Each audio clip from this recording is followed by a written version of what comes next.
Radio for the masses. Headline edition, July 8, 1947.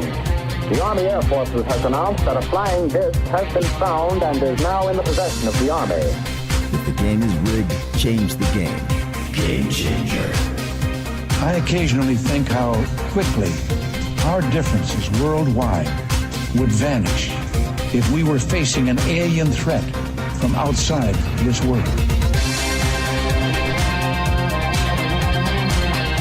This is Fade to Black with your host, Jimmy Church, on the Game Changer Radio Network and KGRA, the Global Radio Alliance.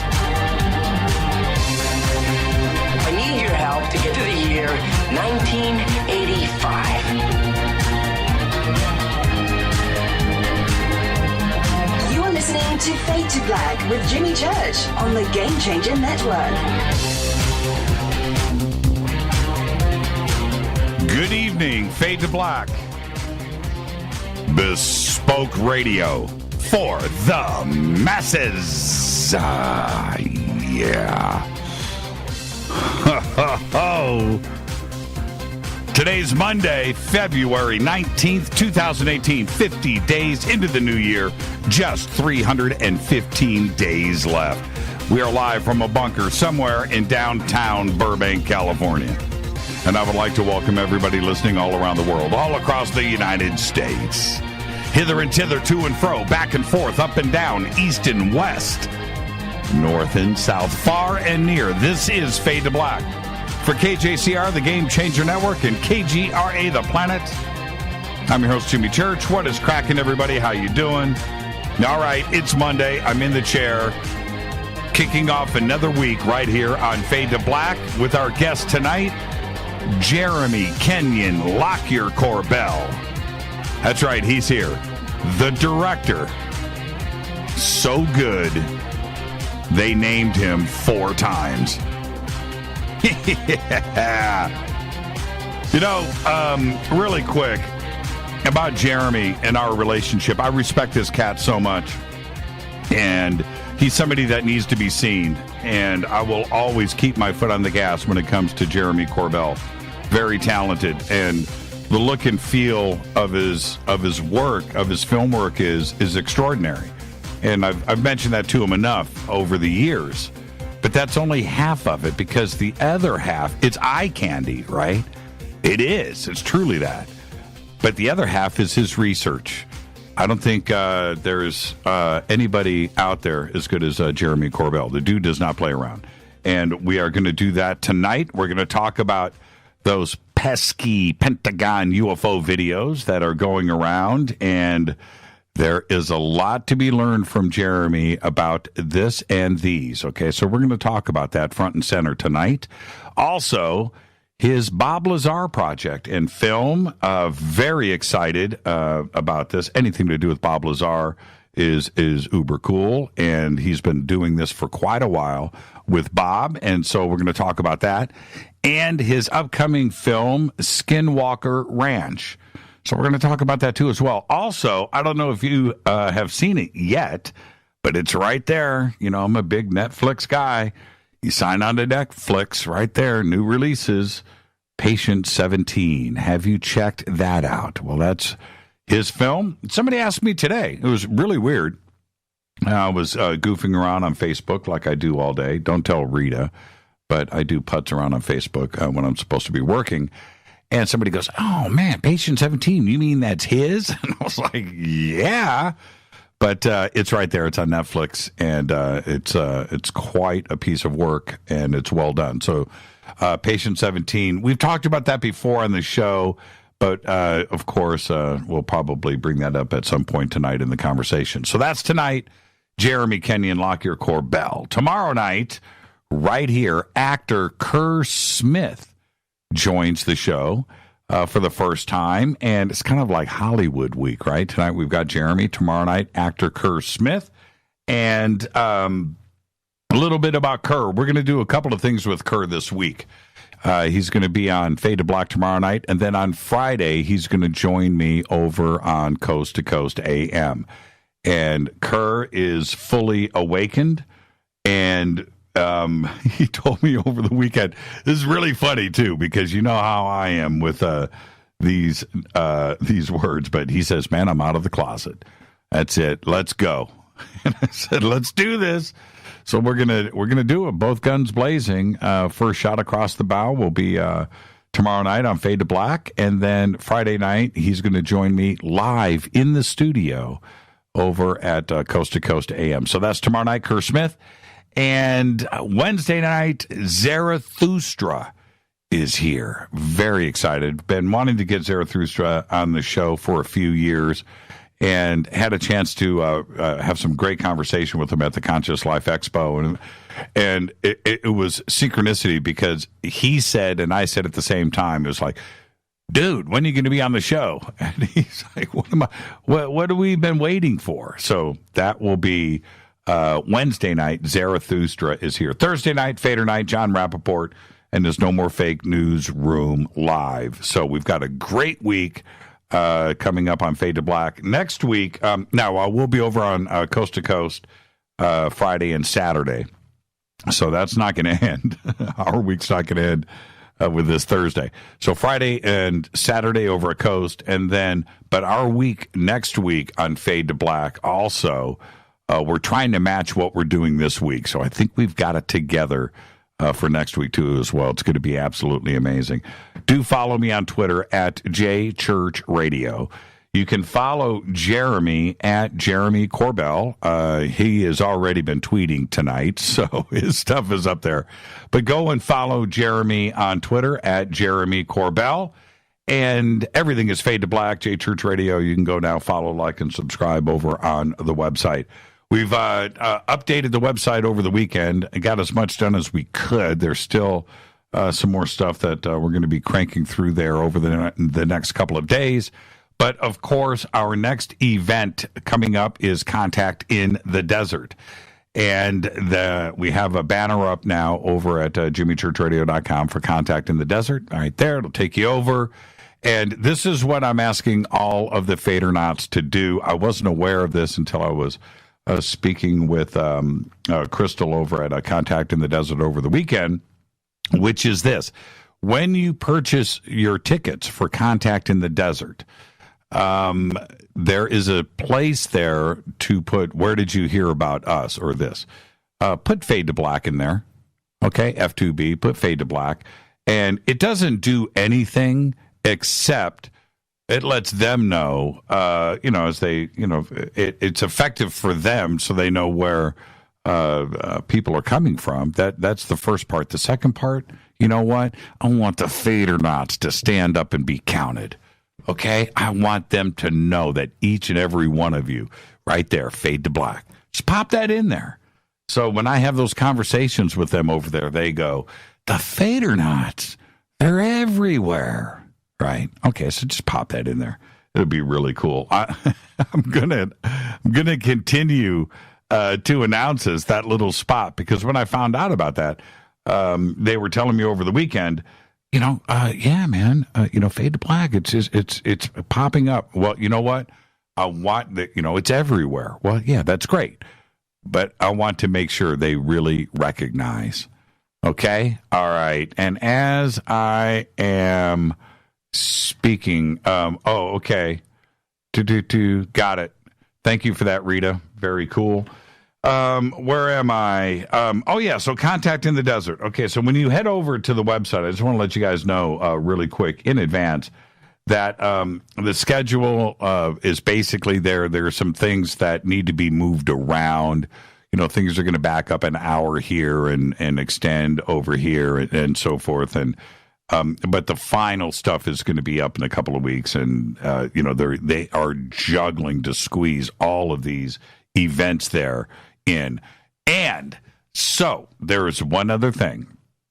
There will be an awards dinner that will be hosted by George Norrie. And I and some of the speakers there will be sitting at each one of these tables, and we will have a Fade to Black table. Now, just going to let you know now in advance. You guys can fight over this and figure out how you're going to pull this off. I think we're going to have 10 tickets for sale for our table for dinner and the award ceremony. And you'll be able to sit with Rita and I and have dinner and do the award ceremony together. So I know it's only 10. We should just buy the whole room, right? Which can be arranged. So I just can't wait for that. So more on that in the next couple of days. But yeah, was told about that over the weekend, and very cool, very excited about that. And so there you go. Contact in the Desert, June 1st through the 4th, 2018. Indian Wells, Palm Springs at the Renaissance Resort and Spa. Just click on the banner over at jimmychurchradio.com. Here it is. It'll take you straight there. Okay? All right. Okay. Let's see. Where am I at? Oh, really quick. Subscribe to our podcast. Now we have well over 800 archive shows right there. It's just $2 a month. And I got, you know what? I'll read it tomorrow. I got this really cool email over the weekend from somebody that has subscribed to the podcast and just went on about how cool it was, how easy it was to use, and going back and forth and picking stuff out and thanking us for that. But we put a lot of time and effort into it, and I want everybody to know, just because it's $2 a month doesn't mean it's some low-budget thing. It's the best apps, Apple and Android. Everything is perfect. It's updated every day right after the live broadcast, and all of the archives are there for you, and it's just $2 a month. And you get that Fade to Black logo on the app right on your cell phone. So how cool is that? Or whatever it is that you want to use the app for, you can do that. It is very cool, and it's just $2 a month, okay? All right, you can become a Fader Not also over in the membership section on our site. And now also where you can get the Bunker Cam commercial-free downloadable archives, all of that stuff. You can get T-shirts and hats, autographed stuff. And that's all available, and you're going to get a private email to me. So that's all part of it. But to renew, and I got some email about this over the last 2 weeks or so because renewals are coming up. And so we're going to fix that. I think there's a way to do this. I'm not the genius. I only suggest it. But I think there's a way to just instantly renew because the notifications now are going out that memberships are up and need to be renewed. So we're going to figure out and smooth that out for everybody. Okay, but there you go. Also, we're going to have some new T-shirts for the Game Changers. And those are being designed right now, and we should have that ready in about a week. Okay? All right. Yeah. Let's get this show cracking. Big announcement. And again, I just really want to say this to everybody out there. Thank you. Okay? Just thank you. We have the best, brightest, biggest audience out there. And just thank you. Today I got an email from Numana. And their special ended for the Fader Knots on the 15th. Because of the response and everything, they extended it from February 1st out to February 15th. It was expiring. And they wrote today and they said, Jimmy, let's just keep this going. The Fader Knots are the best. And I'm telling you, I'm the one that signs those T-shirts and sends it out with each Numana order. And my hand hurts. So thank you. I mean, seriously, it's the most humbling thing to go through to sign these shirts for you guys. It's just a humbling thing. Thank you. So Numana said today that they are going to extend it to the end of the month. You guys, and it's because of you. Okay? Now, it's been a great success for us and for you guys. And if you guys keep it up, maybe we can just have this deal for us forever. I mean, seriously. They don't do this for anybody else out there. Okay, they're doing this just for the Fader Knots. Jimmy 10. That's it. That's the promo code. Jimmy and the number 10 will get you 10% off of your order. It's going to get you free shipping. And you got to think about what shipping cost on emergency food, these buckets full of the emergency food. Think about that. So you get that discount, and you're going to get an autographed Fade to Black shirt. Okay, so it's the best deal anywhere, and you take care of your family. You have peace of mind. MSG, GMO-free, made in America. That is all you need to know. And you're going to sleep with peace of mind. All right? Numana. Click on the Numana banner over at jimmychurchradio.com. Promo code Jimmy10. All right. Now, where am I? Let's get the show cracking. Happy birthday to today. Guitar God, Tony Iommi, is 70. 70 years old. I posted some pictures today over on Facebook and Twitter of when the first time that I met Tony and got to hang out with him. And it was just, bright spot in anybody's life, right? So I posted those today. But 70 years old, so I had to stop and think. So I'm like, wow, these pictures were taken 23 years ago, right? Oh, my goodness. He was just 47, I was 31. We were kids. I don't know where the time goes. But Tony today is 70. Still looks great, still out there touring, still doing his thing. But what he did for myself and countless musicians and bands and guitar players around the world, where the first song that they ever played together as a band was Paranoid. Right? Rock and Roll by Led Zeppelin, Paranoid. So Tony Iommi today is 70. And I was recollecting, and I was thinking about that period with Tony.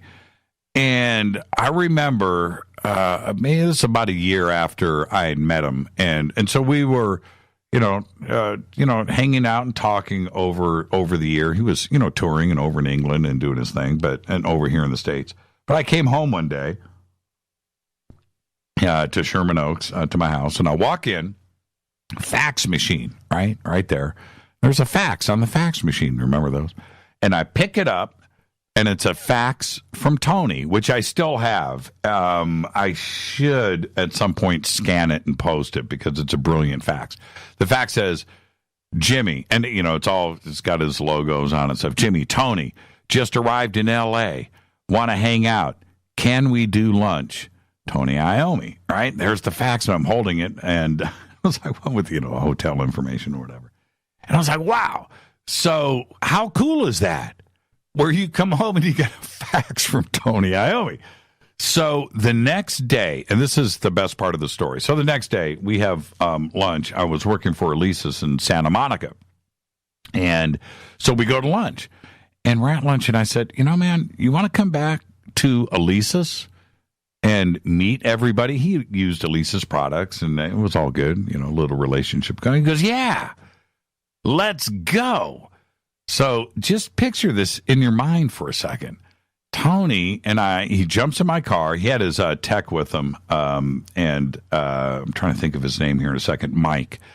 And so we get in my car, and we drive over to Elisa's, and I walk him through all 3 floors of the building, and I introduced him to everybody at the company. And he walked in every single office, every single cubicle, took pictures for 3 floors, and listened to everybody's Black Sabbath story. That's how cool that guy is. Happy birthday, Tony Iommi, one cool dude. Also today, Smokey Robinson is 78.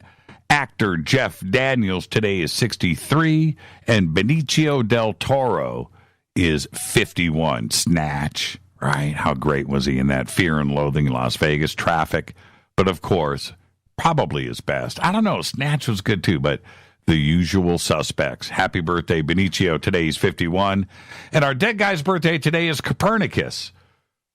Yeah, 1473 to 1543, died at the age of 70, father of modern astronomy. He was the first modern European scientist to propose that the Earth and the other planets revolve around the sun. Happy birthday, Copernicus. On this day in history, OTD, 1878. Very few things changed the world. Thomas Edison did it a few times, but he really did it on this day when he patents the phonograph. Yeah, on this day, OTD, 1978 seems like it, right? Fader fact. Here you go. Love it when I do the Fader fact. Fergie roasted the national anthem. Man, they haven't stopped talking about that out here in Los Angeles. Today is Monday. It's been on the 24-hour news cycle, Fergie and the national anthem. I thought it was okay. It didn't really offend me. I thought it was okay. Fader fact. The cities of Jericho, Luxor, Damascus, Byblos, Athens, Varanasi, Luoyang, Beirut have all been continuously inhabited for the last 6,000 years. And that is a Fader fact. 6,000 years. Think about that. All right, tonight, very special guest, Jeremy Kenyon Lockyer Corbell. He's here. Yes, we're going to talk about those Pentagon UFO videos. We're going to talk about Bob Lazar and his project that he has been doing with Bob over the last couple of years. Skinwalker Ranch. This is a thing. He's got a film coming out about Skinwalker.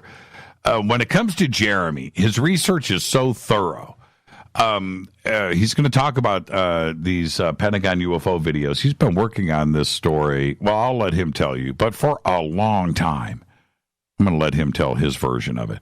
But Bob Lazar and Skinwalker and each one of these projects, and I give him a hard time about it. Dude, finish these things.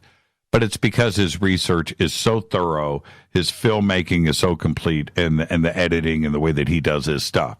But now, finally, it's coming out, and it's coming out in waves. Skinwalker Ranch, its release is imminent. Bob Lazar, we got a little taste of that just recently. And, of course, Patient 17 is now full release up on Netflix. And then we have all of the research that has been going on with the Pentagon UFO videos. So that's tonight with Jeremy Corbell. Tomorrow night, actor Kerr Smith joins us. Wednesday, Zarathustra is here. Thursday night, another Fader Nights, open lines all night long with John Rappaport here and his No More Fake Newsroom live. Okay, now, this Tom DeLonge stuff and To the Stars Academy has been heating up lately. When some of these revelations started to surface en masse amongst the UFO community, specifically the Tic Tac color pic that was used in his live conference, there was that. The scrutiny now is focusing on these two Pentagon UFO videos. And what their history and background is. And the comments that TTSA released on January 23rd, by and large, didn't really wash with the UFO community. And the UFO community is tough. It's tough. And the majority, and I'm going to go with the 99.9 percentile, the majority of the UFO community didn't hear about or see the January 23rd explanation about the Tic Tac photograph. Nobody knew. And I have been bombarded with it from different researchers out there. And specifically, immediately, David Wilcock did his write-up on it on Divine Cosmos. Of course, Justin Deschamps was alerted to it, which he didn't know about. He published on Stillness in the Storm, where I caught wind of it, and nobody had let me know that this was going on or asked me about, do you know? Have you heard? No, it didn't happen. So 2 days ago, let me back up here. What is today? Today's Monday. So it was either Friday or Saturday. I sent an email to Tom, which he responded to. I'm not going to read his response. That would be uncouth, and it's private. But he did respond. Okay, so I sent him a letter that has 10 questions in it that I asked to get answered. So in the interest of transparency, these questions were all submitted to me from various emails, postings, tweets, text, and so forth. These are the 10 questions submitted. to Tom DeLonge that we would like answered. And I said, Tom, can you and TTSA please address the following questions directly for our community in the interest of clarification and transparency? Okay. Question number one. The New York Times story refers to AATIP as the Advanced Aerospace Threat Identification Program. Well, AATIP actually stands for the Advanced Aviation Threat Identification Program. So, who swapped aviation for aerospace? TTSA or the New York Times? Question number two. Did Luis Elizondo actually head the AATIP or just work for the DOD? Can you please provide direct documentation that he was head of AATIP? Question three. When did TTSA know about the tic-tac color UFO image that you used during your live press conference was actually a Mylar balloon that was on the net since 2005? Your live event was on October 11, 2017, and your public admission was on January 23, 2018. Did you know prior to October 11, 2017? Did you know after? Who knew? Why did you wait until January 23, 2018 to release a statement? Question number four. The two videos that TTSA says they released were on the net and public. You and TTSA say that they were released by the Pentagon. Where did you and TTSA get the videos? From the net or directly from the Pentagon? If the Pentagon released them to you, do you have a chain of custody to prove this? Were they declassified? Were they ever secret? And who declassified them? Question number five. The New York Times article, mass media, all of it, implied that the two videos were of the same 2004 event that pilot Dave Fravor describes in all of his interviews. And it is implied that the footage was from his plane. Who is responsible for misleading the public in this way? Question number six. The two videos, Gimbal and Tic Tac, were not the same event. One was from the west coast of the U.S., the other was from the east coast off of Florida. When did TTSA know this, and why did they and you know, and when did you know this? Further, why did you not make this clear to the public? Question seven. Who inside of TTSA is vetting the material that you and TTSA are releasing to the public and media? Who will be vetting in the future? Question number eight. Is the material, videos, and documents that you currently are in possession of, that you have referenced in interviews, your live event, and on your website, been given to you from official government sources or just from the internet and are in the public domain? Question number nine. Will you address these questions and speak to the UFO community and to the public directly? Question number 10. Do you think that you may have been played and used as an asset by others to use your celebrity status to confuse and discredit the UFO community? There you go. 10 questions for Tom DeLonge and TTSA. Now remember, everyone, look, I'm a show host. I'm not an investigative journalist. These questions have been raised by our community through email to me, postings, Twitter, Facebook. It's not my job to go out there and investigate. I don't have that kind of time. It's not my gig. I'll leave that to those who do it best. But I do agree that these questions need to be answered. Okay? All right. This is Fade to Black. I'm your host, Jimmy Church. Tonight, Jeremy Kenyon Lockyer Corbell.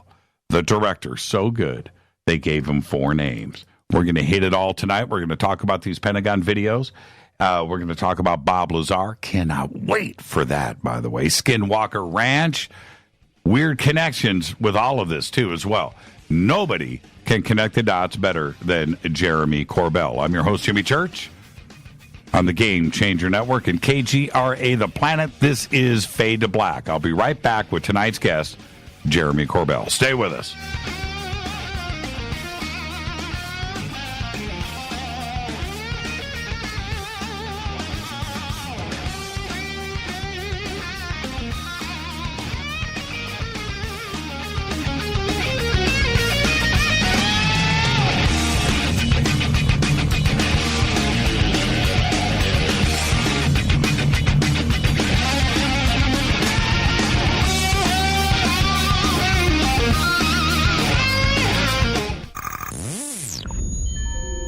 You're listening to Jimmy Church, Fade to Black. Fade to Black will now pause for alien identification. The station that talks the net. KGRA Radio. When you take the beans from Central America with dashes of Indonesian and African mixed in and then roast it to the dark side of Fade to Black, you create the ultimate brew of fringe. Introducing the Fade to Black blend from Rivermoon Coffee. Yes, Rivermoon's darkest customized roast was created for the love of Fade to Black.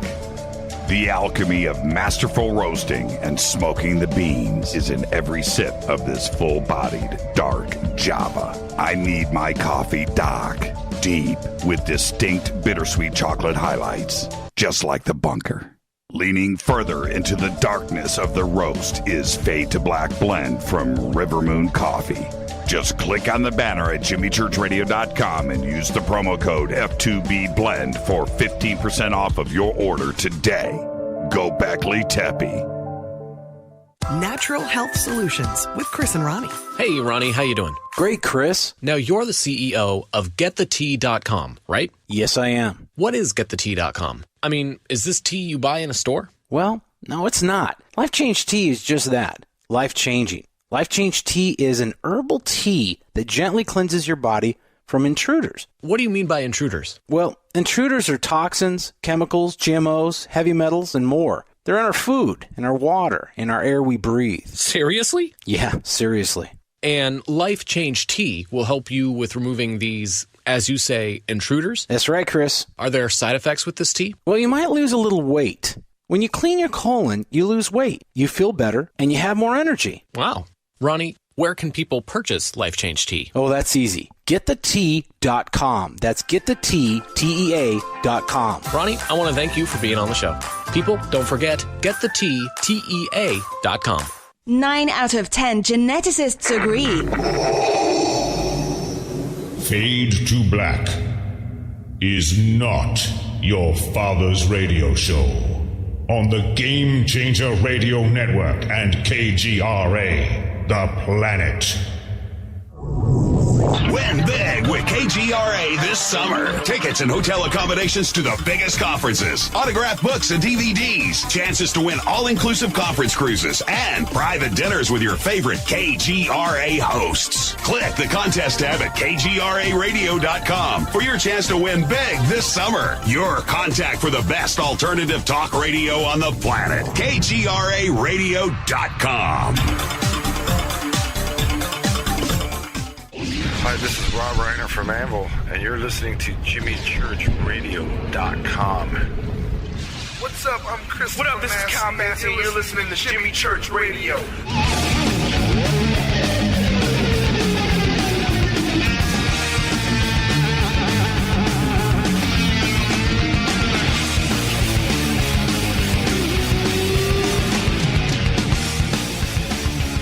All right, welcome back. Fade to Black.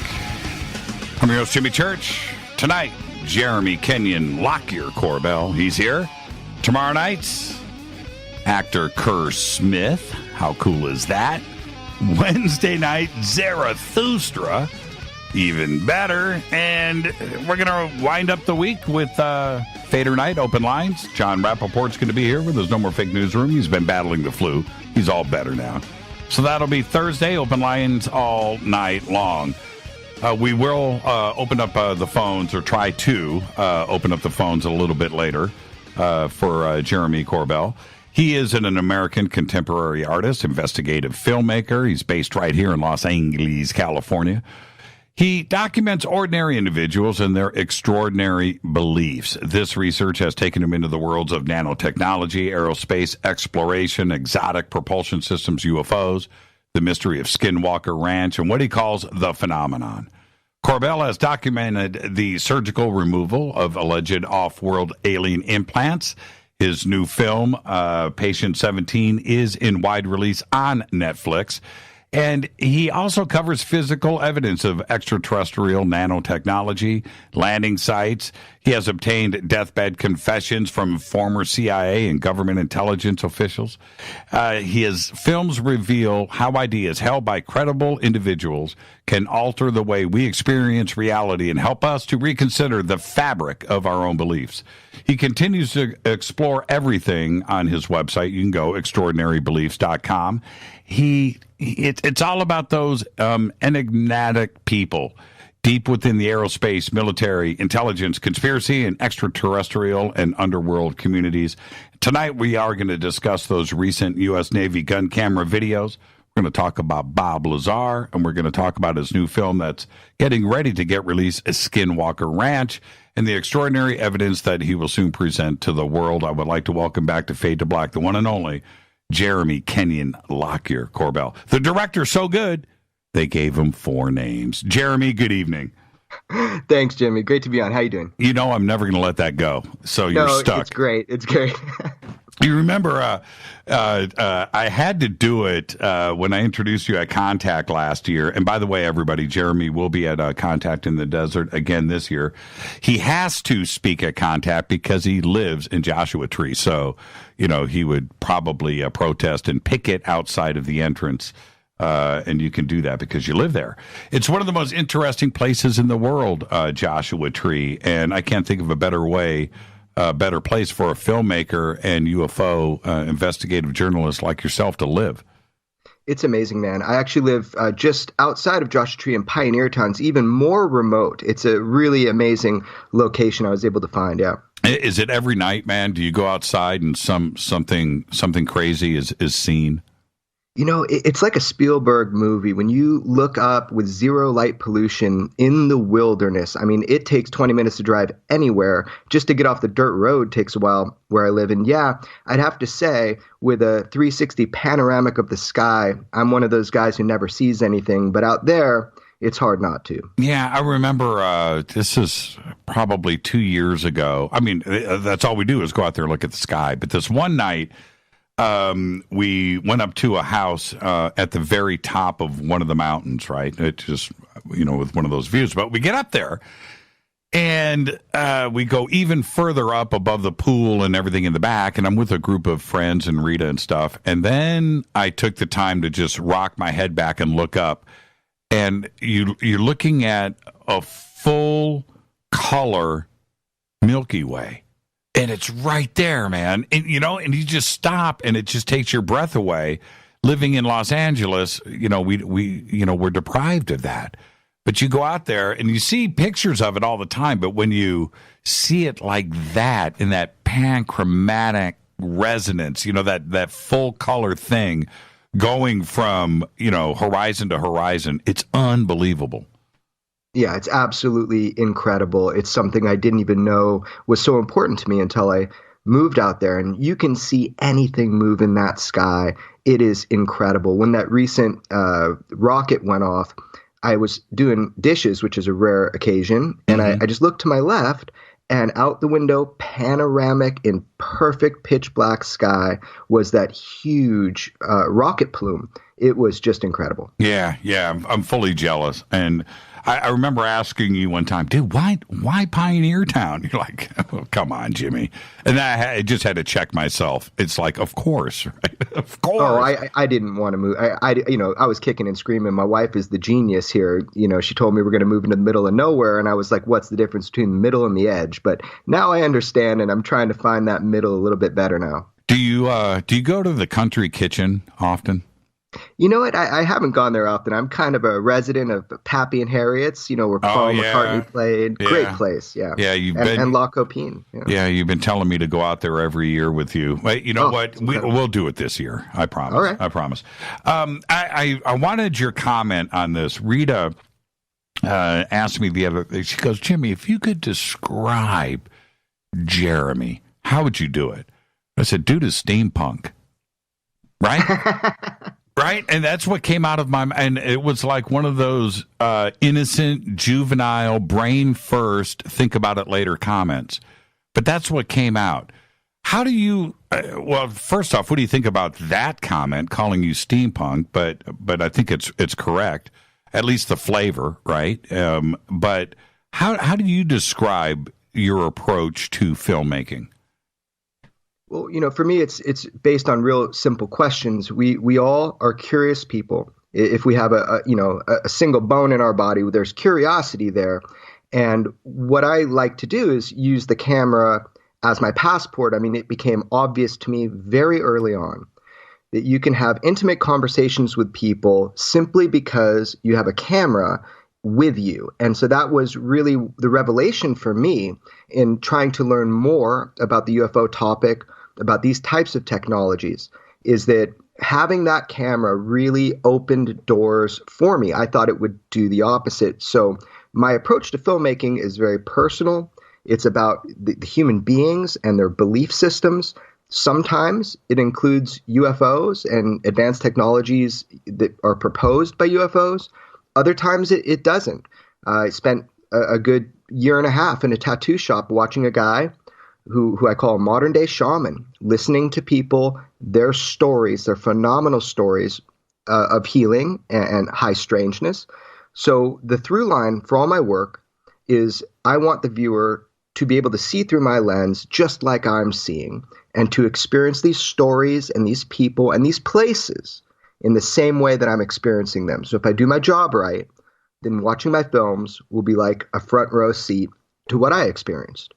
There is a technique that you have with framing and lighting that has a modern feel to it. So it's pushing the boundaries there, but it also harkens back to some of the older days of filmmaking that is ignored today.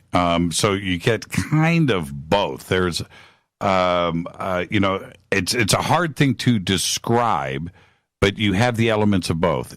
And I think you can appreciate what I'm trying to say here. You told me once that the first things you ever shot were the film series you did on the Vegas Strip. Yeah. And that is some of your best work. So I have to step back and go, wait a minute, did you even know what you were doing? And is this technique an accident that it's just because you're an artist? Yeah, I still don't know what I'm doing. That's the hilarious part about it. I really don't. I'm kind of technologically, impaired. I do have people that I consult, like on a recent trip to go film with Bob. Do I have the right equipment? How do I do multiple layers of sound? They're all kind of shaking their heads. Are you still using that old Canon 5D? I mean, I'm kind of laughed at by my friends who are technologically savvy, but somehow I get away with it. So you're not shooting in 4K? No, the data required. I mean, I'm fully self-funded. I'm a one-man show. How much can one person juggle when they're trying to get to the meat of the information?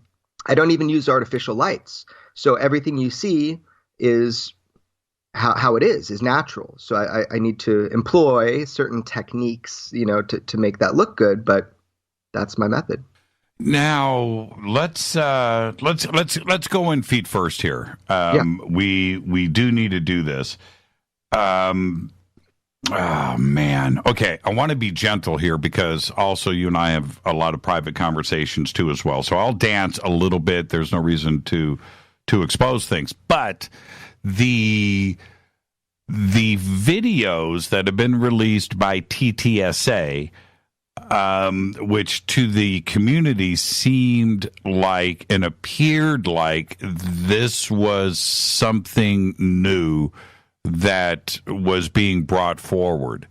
But that is indeed not the case. These two specific videos have been around for quite a while, and you've been aware of it. And I'm going to let you finish that statement. Sure. I mean, look, I heard the intro to the show. You asked very important, big questions, and these questions do need to be answered.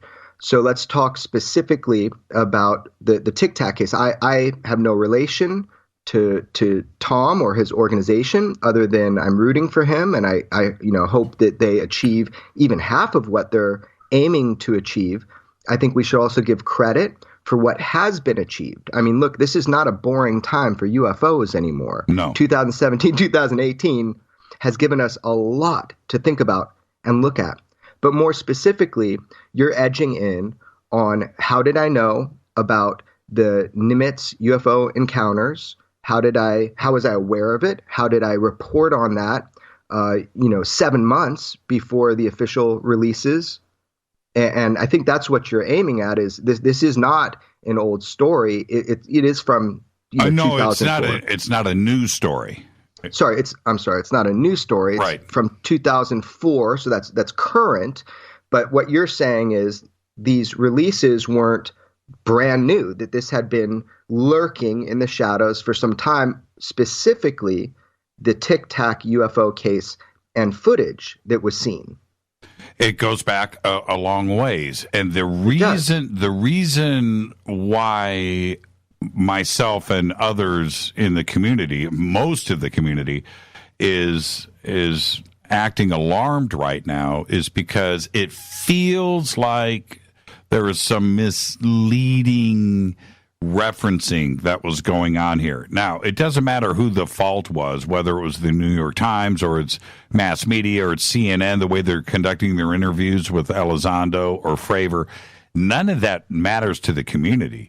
It's the way that it was presented back to the community, and then we had to figure that out on our own. And the UFO community is used to doing this over and over again. They will police themselves, and they step back and go, well, wait a minute. What's actually going on here? Right. So let's get, kind of down to the facts and the history, for example, of the Tic Tac case. So I think it's no surprise to people, I've mentioned this before, that I had been working on that case quietly and silently for about 2 years prior to the kind of official announcement. That event series was from the 10th through the 14th of November in 2004. There was a temporary leak that was found through Reddit in 2007 of a version of the footage that is now seen publicly. What people don't know, I might have stated it before, is that there was, in fact, an intelligence study done on the 2004 events in 2007 as well. So it didn't fly under the radar that it was leaked, quote unquote, in 2007 through Reddit.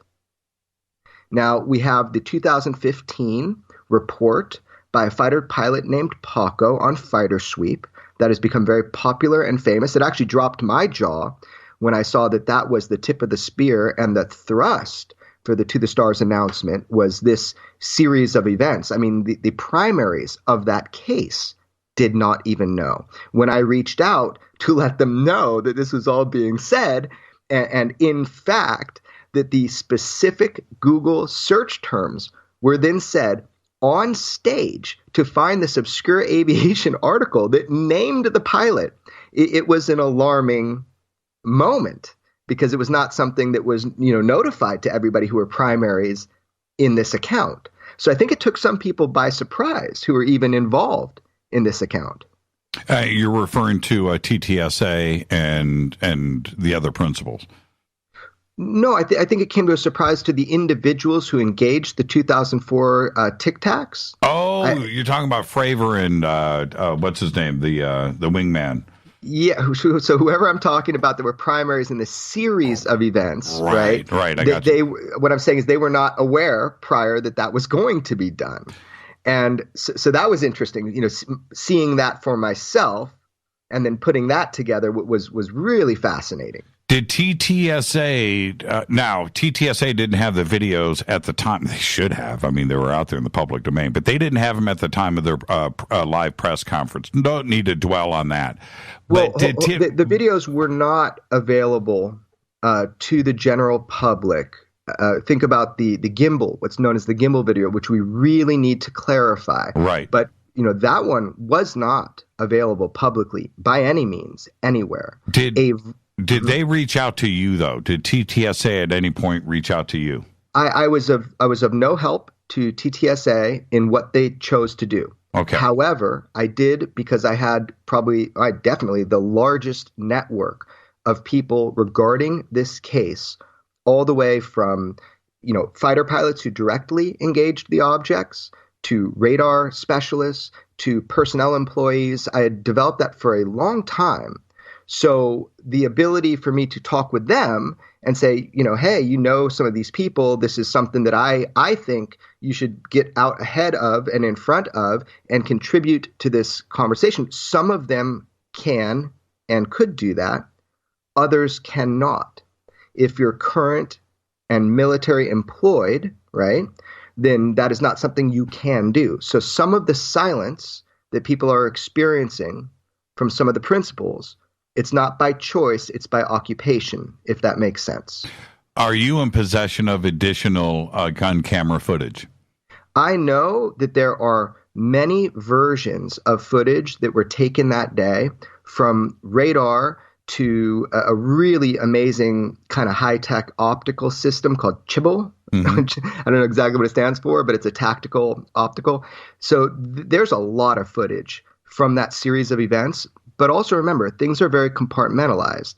So if one pilot films the object and brings that footage back to the ship, there might not be aware of other pieces of footage. But because I have been talking with a variety of people involved around these encounters, I do happen to know that there are multiple streams of footage of these objects, one of which is quite astounding. It's kind of the unsaid, the unspoken thing about this event, which I will talk to you about tonight. I want to clarify. It's something people might not have been picking up on with this story. Continue. I'll let you speak freely because, again, I'll let you reveal anything that you and I have talked about. I won't do it. I'm going to leave that up to you. But let's speak about this specific piece of footage. Right. So, as we know, this is public information. Commander Fravor was one of the two pilots within a craft going towards this object. And what he describes, and this is an individual who is within 100 feet, approximately, of this object, this commonly now known as the Tic Tac. And you'll see that I've reported on a few details about this. About there being a seam on the object, about it having zero traditional propulsion through any of the different types of optics that were used. So, for example, you have FLIR as a pilot you can look through. You have many different kind of layers of optics that can be used. The whole video of that event, of that particular type of video, has not been released. The reason being is that some of the ways the radar hooks onto an object that is still considered national security. So the parts of it that were released publicly, I think it's great to have anything released. Additionally, something that was that I have said before is visually that this object had a couple appendages, and I find that very interesting. It made people believe that the Tic Tacs were, in fact, for lack of a better term, docking with something just under the water. And now if you really listen to the reports, you can kind of summarize by the words being used that these objects coming in from above 80,000 feet, which is the kind of scope of the radar system that we're talking about here, and dropping down to anywhere between 0 and 50 feet above the water, that it was coming to a specific place.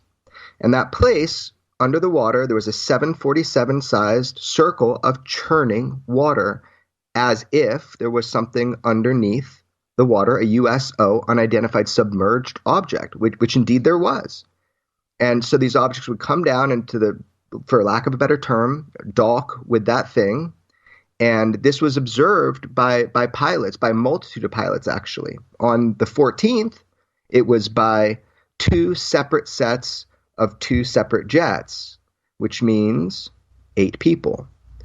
So you have 8 eyewitnesses, you have radar controllers, many types of radar systems, and then you have this really unique Chibble, I believe it's called, system that is this optic system where you can beam a feed from almost any type of vehicle directly into a command center. So that footage that I have heard about is really interesting because it doesn't just show the Tic Tac. Now that information, that footage is not public. Have you seen it? Have you seen it? First of all, Jimmy, if I had seen it, I wouldn't say that I had seen it, but I'm going to say no. Okay. All right. I wish I had seen that footage, but I mean, let's be honest. So that footage. But Jeremy, we're going to head to a break here. The important question is, why not, if you are in possession of it or have access to it, why not release it right now? I don't have possession. That would be classified. Now, the other thing is the footage itself. If I was aware of it or had possession of it or had seen it prior, like a lot of people, there is no way to know its classification. By doing something as irresponsible as just putting it out through unconventional means, it causes people with real lives, real families, problems, because where did you get that footage? And I believe that was part of the reason why there was the 2007 intelligence study. When someone like David Fravor comes back with his craft, they take the footage and they put it in a secure vault. It is in that vault. It is deemed classified by being in that vault, as I understand it. Somebody got that footage, digitized it, and put it into the public realm for a moment in 2007. That is a huge breach of security. And that was not David Fravor who did that. He believes that whoever did that should be taken to jail. So there is a story there that is yet to be told about how that footage got out in the first place. Now, the two videos, well, one specifically has nothing to do with Fravor at all. Right. Okay, so that has nothing to do with Fravor. The Tic Tac video may be associated with Fravor, but that specific footage that is the Tic Tac video, Fravor wasn't on site. That is not from Fravor's plane or from his wingman's. Am I correct?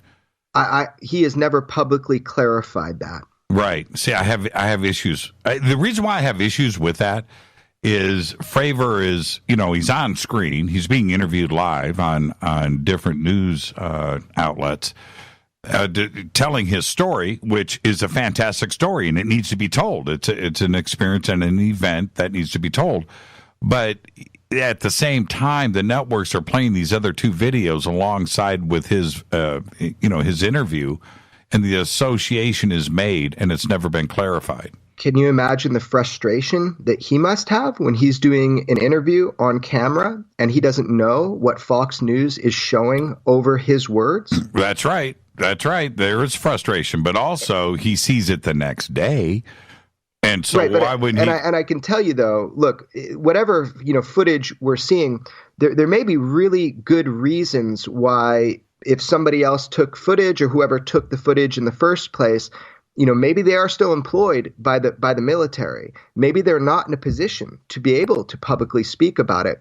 So we can assume all the things we want. But if it's not been publicly said, then it's not something that, I think is pertinent to get into, because I think some people's careers are at risk if, you step over those bounds.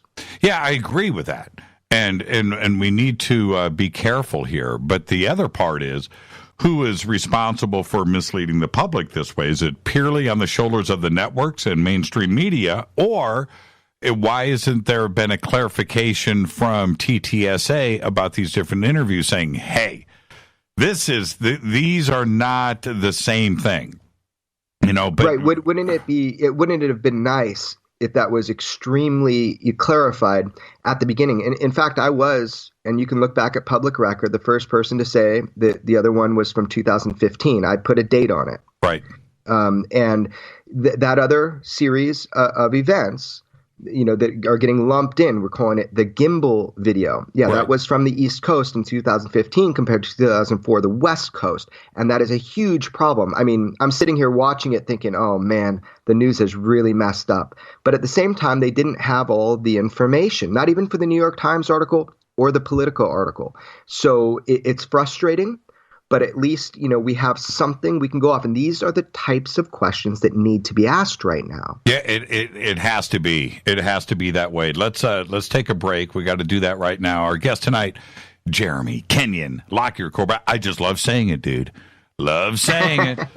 Love saying it. Okay, we've got a lot to cover tonight, so everybody stay with us. We're talking about the Navy Pentagon gun camera gimbal footage that is out. We're talking about that. We're going to get to Bob Lazar, Skinwalker Ranch, and, of course, Patient 17. This is Fade to Black. I'll be right back. More with Jeremy Corbell right after this short break. Stay with us.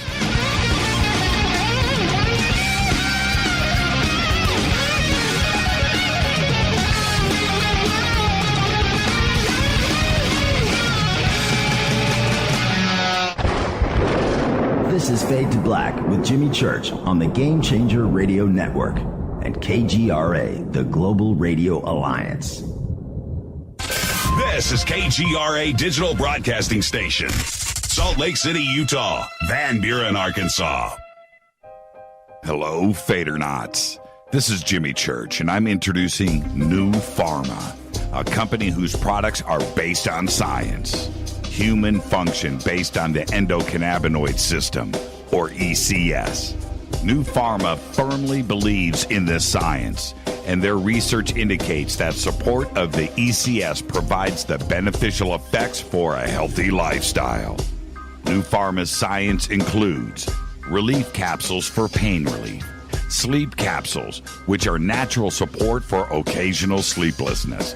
Foundation is support for your ECS, and Fit capsules support your active lifestyle. Just click on the banner at jimmychurchradio.com and use the promo code F2B for a 33% discount on all of their products. Or visit newpharma.com for all of the knowledge on the science. That's GNUpharma.com. Go back, Lee Tappy.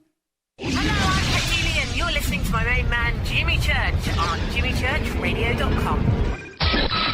Hi, this is Ray Hobbs here, repping the planet, and you're listening to my good friend, Jimmy Church, Fade to Black, on the Game Changer Network and the KGRA Digital Broadcast Station. This is Toby Kebbell. You're listening to jimmychurchradio.com. Don't hurt me, Jimmy. I'm only little. Hey, I'm Adrian Grenier. And this is Ari Gold. We're of the Honey Brothers. Well, Yes. We're of the Honey Brothers. Hey, I'm Adrian Grenier. And I'm Ari Gold. We're the Honey Brothers. And you're listening to Jimmy Church. The Revolution. Ancient Life Oil. Life-changing. The real oil. CBD is truly ancient life oil from the source. This oil has no psychoactive effect and is also legal in all 50 states. When you're healthy, you're happy. The truth about this wonderful plant is that it wants to give back to mankind life, longevity, and happiness. Ancient Life Oil are golden grade, all organic, non-GMO, and infused with high-quality liquid coconut oil. It's simple. Just go to ancientlifeoil.com today. That's ancientlifeoil.com. The best, purest, organic, and non-GMO CBD in the world. Go back, Lee Tappy.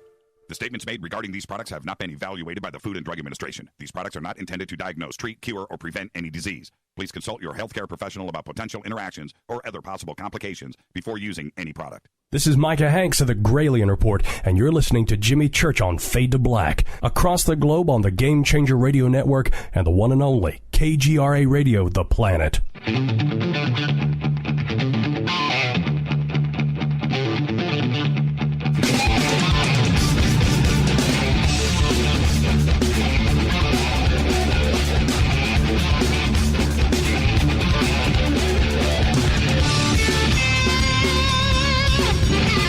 All right, welcome back. Fade to Black. Our guest tonight, Jeremy Kenyon Lockyer Corbell, director.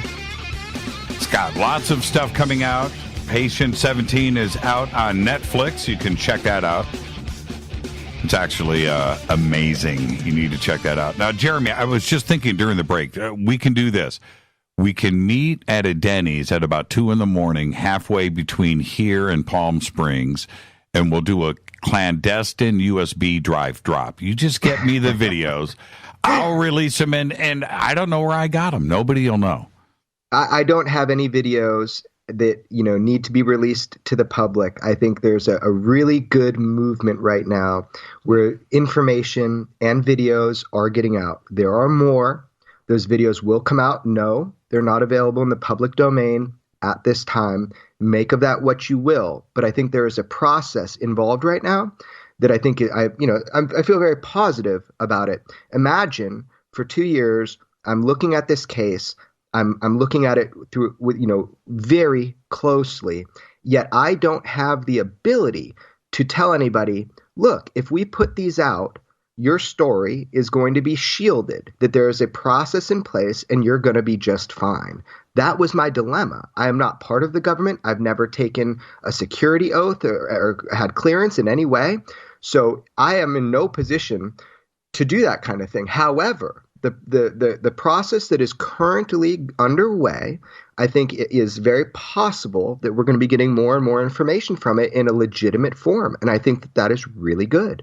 Yeah, I want to be clear to everybody, too, as well, when it comes to the stars and what they've done. Pulling the mass media in like they did to, which has been just, so negative about the UFO phenomenon and questions, that for it to go as far and wide and for as long as it did, I've got to commend them for that. Now, they have the money and the resources to pull that off. And they did. And they brought the awareness up to a level that we haven't seen maybe ever.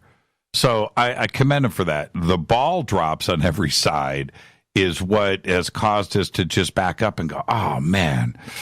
Because there was so much relief out there with the UFO community and the question of disclosure. And finally, we got somewhere, and then it's just one black mark after another, and we've got to figure out a way to get this all back. And my question to you is, do you think that the mainstream media is going to respond in the same dramatic fashion the next time around? Well, it depends what's released, but I think that they will have to. Yeah, I also do think, some huge things were achieved. We know things now that we didn't know then. Of course, we're putting them through the microscope right now, but, we have now. It's funny, man. I looked online and started doing a little cross-analysis of who these Pentagon spokespeople are, how many of them there are, and what precisely they said directly related to AATIP. And I found the funniest thing. So there were 3 Pentagon spokespeople who have directly responded about AATIP. And I took all of their quotes and I put them on a board. And what's funny is there's only 2 exact statements by all 3 Pentagon spokespersons. There was Dana White, Thomas Crossan, and Laura Ochoa. Right. And they made only 2 statements out of the 3 of them. The Advanced Aviation Threat Identification Program ended in 2012 timeframe. That's the first thing they said. The other thing they said was it was determined that there were other high priority issues that merited funding, and it was in the best interest of the DoD to make a change. I mean, 3 people saying the exact same 2 statements. I happen to know that both of those statements are false, and I find that incredibly interesting.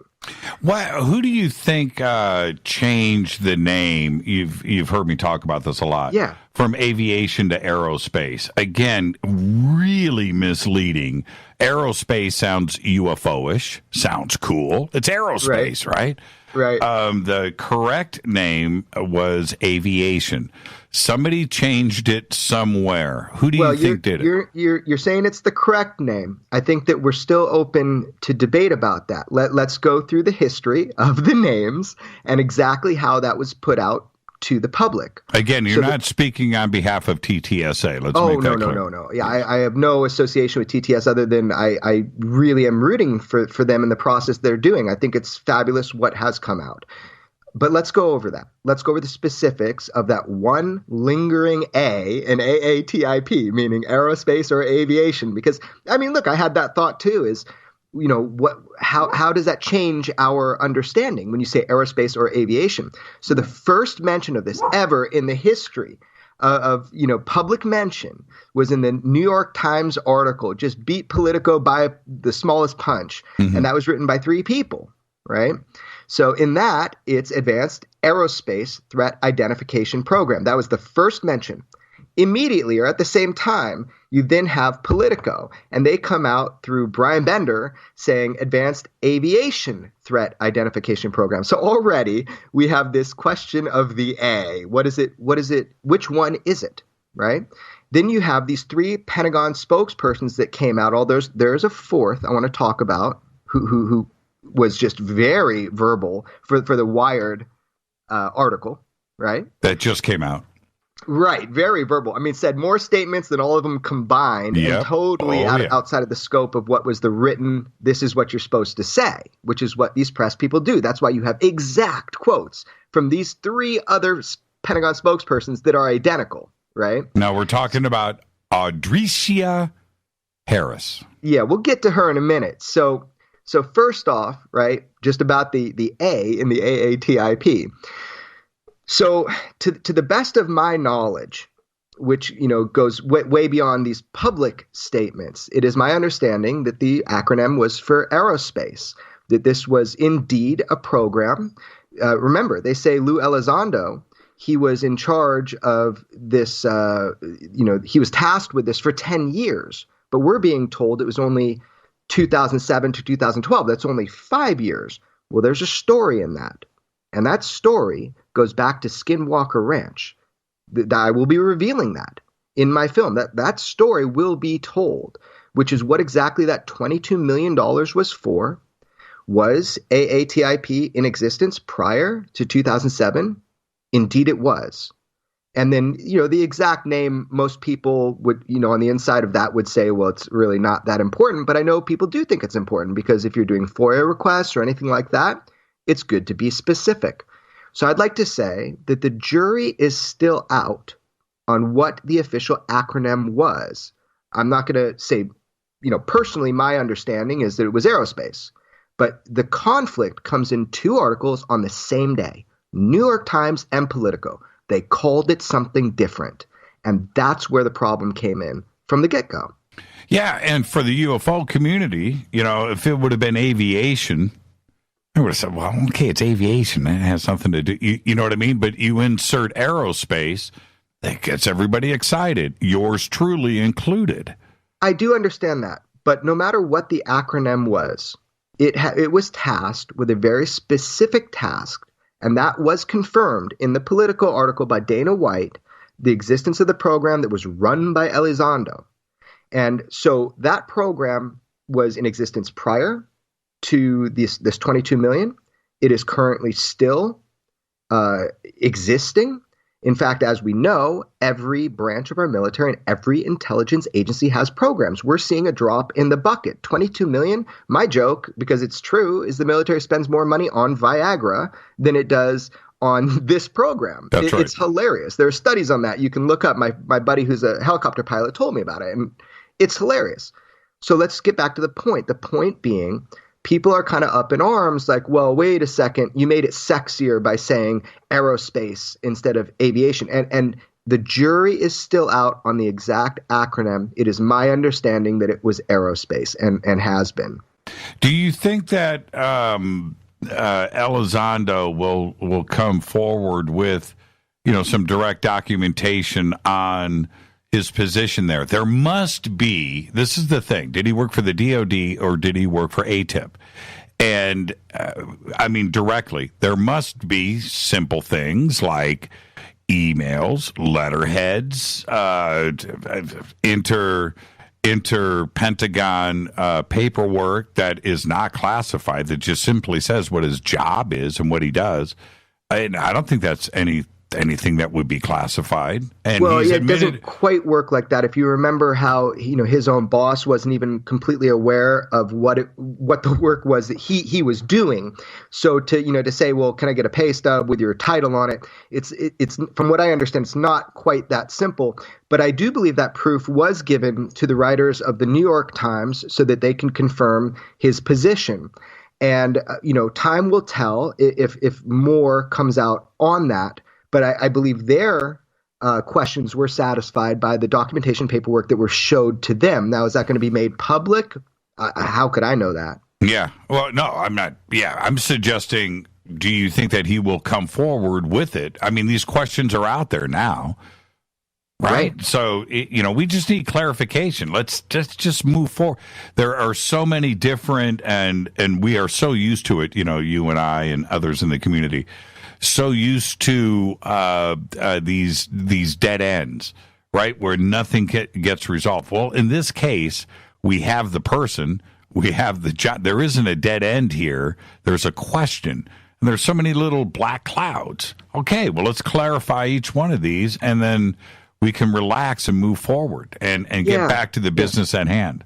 Yeah, it is a shame that there is, some confusion about, for example, something close to my heart, which is the Tic Tac case, because, there you have 8 pilots, one who's come forward directly and publicly. You have radar control operators, you have multiple radar, systems, and lots of different types of footage. And that, it's a shame. Like if you're gonna come out, right, then come fully out with it. But at the same time, we know more now than we did before, thanks to these announcements. Guaranteed, we have an acknowledged program, whatever the A stands for, to study threat identification of advanced craft. Now, we were told that ended in 1969 with Project Blue Book. This is an official confirmation of a program that does that. Thank you. I'll take that. That's interesting. It's something to go off of. So we have learned a number of very specific things since then that I think are very good for the people that are interested.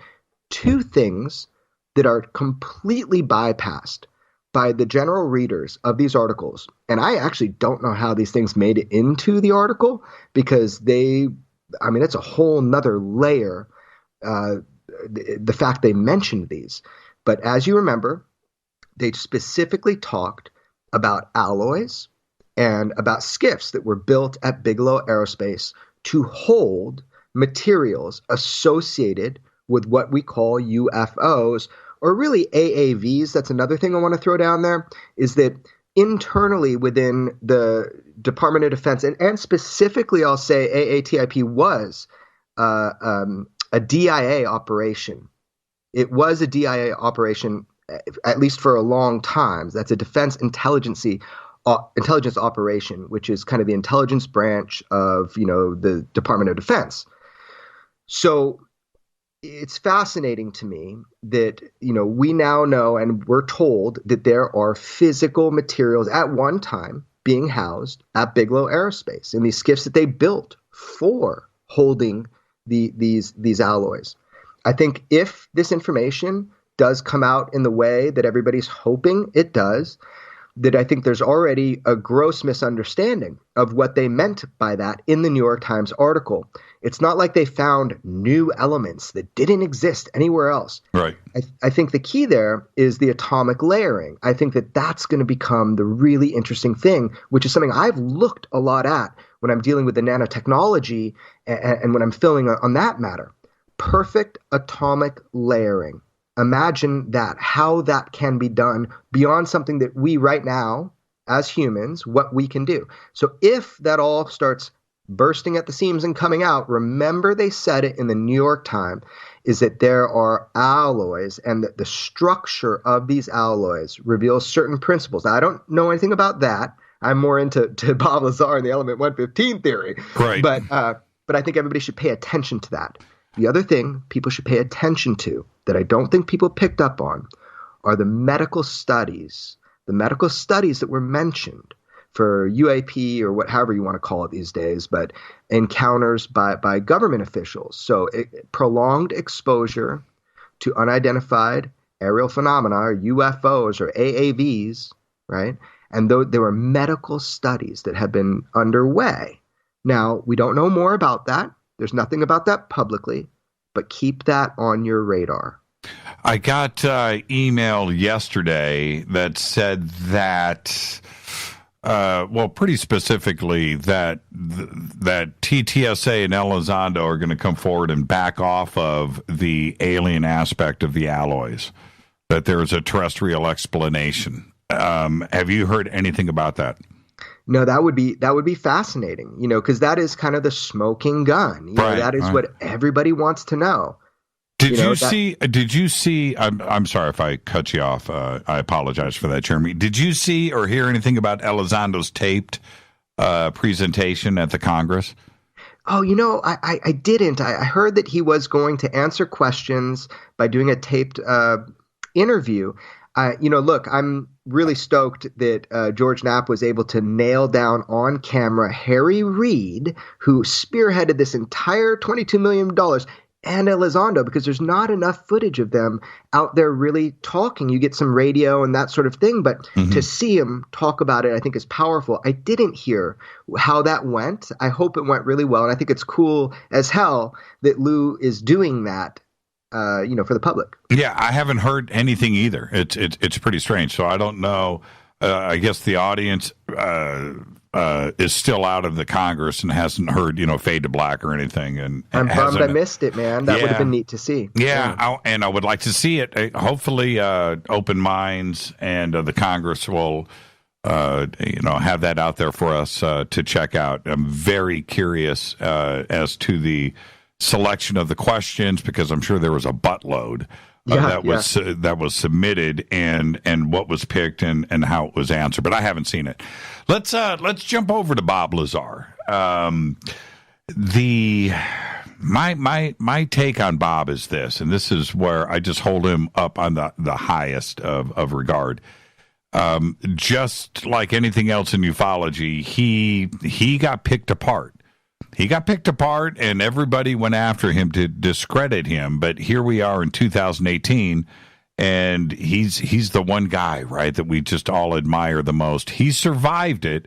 Well, he had to leave town because it got a little bit rough, and I understand that. But I just admire him so much. What is he like to you when you sit down and speak with him personally? Yeah, I guess it's, one of the most interesting aspects of doing this documentary on Bob is, first of all, that he said okay. I mean, I've known him for years, and you don't push somebody if you can see that something causes them distress. And reopening this can of worms for him does, I imagine, to a degree, create distress. He said what he wanted you to know, and he told his story, and then wants you to use your brain and decide for yourself. If you don't think he's telling the truth, pass it on, is what he says, because the UFO field has done nothing good for him. And I can attest to that. It's something you don't typically see when watching a YouTube video. But when you get closer to the inner circle, the small inner circle that Bob lets into his life, you can clearly see how what he did, in one sense, saved his ass, but in another sense created, distress in his life. What I find very interesting, because look, I'm not, and I want to be real clear about this before I put out the movie, I am not, as Stan Friedman would like you to believe, a pro-Lazar person. I am somebody looking at the evidence, curious, like anybody else, asking the hard questions and trying to get the answers to better understand it for myself. And so this is what I believe my film will allow you to see, is to go through that experience on your own, because I'm not going to be telling anybody what to believe. I'm going to be providing them with as much evidence and facts and new footage that is humanly possible. Remember, in the public domain, you probably have a total of 3 hours of footage of Bob Lazar, period, describing his story. That's not enough to judge a man and judge his character. So to provide more footage is one aspect. Something very interesting.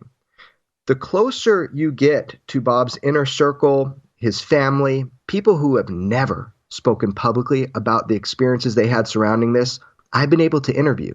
You name them, I've been able to interview them. So when you get closer to that inner circle, his wife, his mom, his best friend back in 1989, the more you start to realize or have to consider that Bob is telling you the damn truth.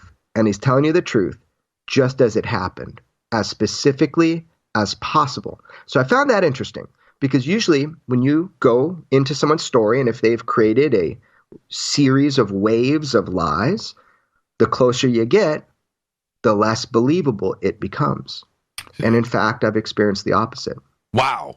Well, is he aware of his impact on ufology, now, which goes back, it's kind of crazy to think about this, but almost 30 years now.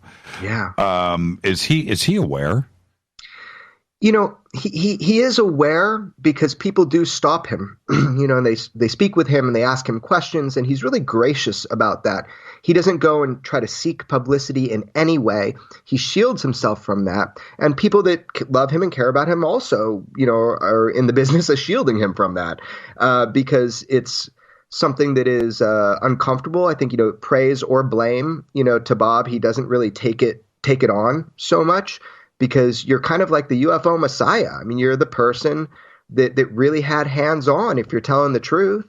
So I think he's aware because, for example, I gave him a skateboard that was airbrushed with a picture of him. I thought it was hilarious because it was David Bowie, Nikola Tesla, and this rock star guy named Bob Lazar. He was laughing. He couldn't believe that somebody went out of their way. And another way to put it, I asked him to sign his autograph on some of the posters I made for the short film on Bob, just releasing a few extra minutes to the public because I just wanted the public to have a few minutes. This was a few years ago.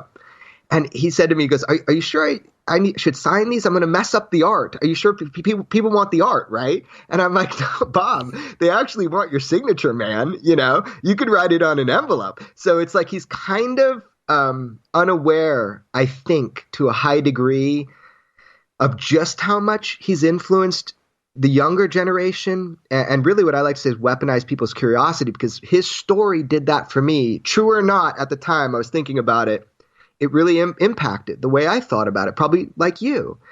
So that's Bob. You know, he doesn't really let it get to him either way. He just wants to make sure now, and this is why he's doing this with me.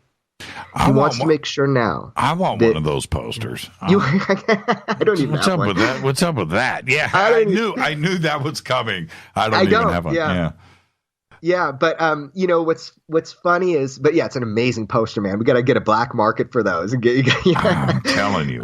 But really, why I think Bob has decided to allow me to do this documentary and literally opened up every aspect of his life. Like, what phone number do you want? Here's my phone. You know, anything you want, anybody you want to talk to. Now, why is he doing that?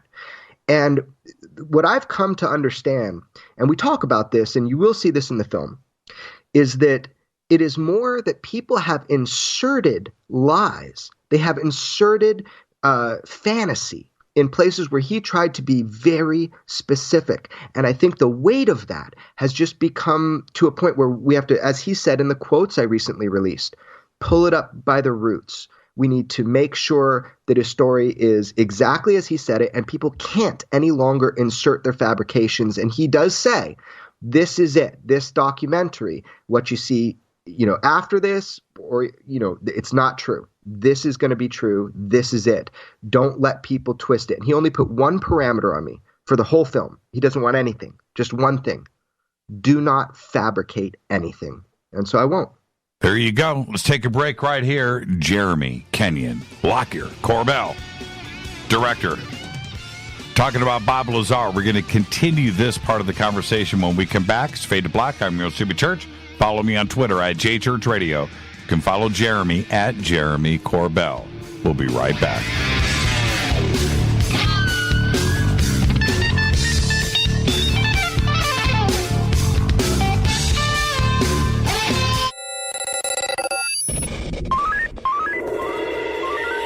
Way out here, we listen to Jimmy Church.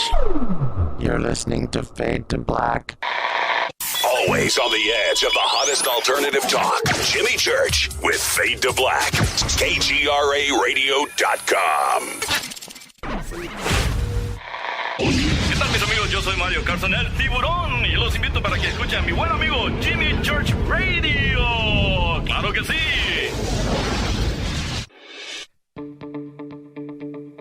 Hurricanes, earthquakes, wildfires. This year we've experienced more than our fair share. This is Jimmy Church of Fade to Black, and last month I decided to make sure my family does not have to worry about food should we get caught in a real emergency situation. Introducing Numana, a healthy, storable product that tastes so good that you'll want to eat it every day instead of just during those times of duress. All Numana products have a 25-year shelf life, are MSG and GMO-free, no preservatives, and are made in America. With the Numana pack in your home, you'll be able to sleep at night knowing that you've protected your family. Not only have I tasted and tested, I own it. Now you can too. Just click on the Numanna banner on jimmychurchradio.com and use the promo code Jimmy when you order. In addition to a discount, we'll send you an autographed Fade to Black t-shirt. Seriously, go Beckley Tappy. Do you worry a lot? Whether you're a college student, busy professional, parent, or grandparent, ongoing stress and elevated levels of the stress hormone cortisol can rob your memory, your health, and your future. Now you can combat the effects of stress and anxiety while improving your memory and recall at the same time with the dietary supplement Calm and Clever. Studies show that the ingredients in Calm and Clever reduce cortisol by as much as 30% in 1 to 2 weeks. Call 1-800-758-8746 or calmandclever.com. You listen to us, and we listen to you. And so does the CIA. KGRAradio.com. Hi, folks. CBD is the home run hitter for health right now. Why, you ask? Because of what it does for the body. Unfortunately, I can't tell you all about the benefit. You know, there's reasons. Do your due diligence and log on to ancientlifeoil.com. That's ancientlifeoil.com. Ancient Life Oil uses organic ingredients and is blended in coconut oil for some of the best benefits. Legal in 50 states and non-psychoactive. Log on to ancientlifeoil.com. That's ancientlifeoil.com. You are listening to Fade to Black with Jimmy Church on the Game Changer Network. Oi, oi, I'm Reese Evans. You're listening to Jimmy Church. This is Revolution. The revolution will not be televised. The revolution is on radio. Ciao.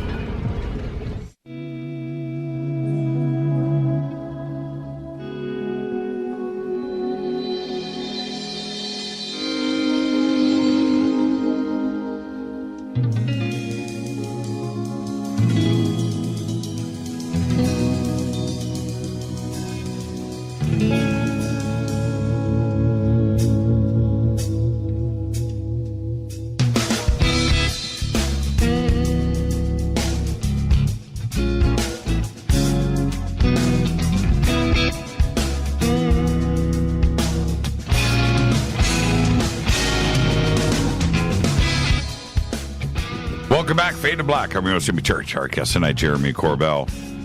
Talking about Bob Lazar, you can follow me on Twitter at JChurchRadio. Hashtag F2B is the sandbox. Any questions for myself or Jeremy, use hashtag F2BQ. I've got a bunch of questions here, Jeremy. And also, you can follow Jeremy at Jeremy Corbell.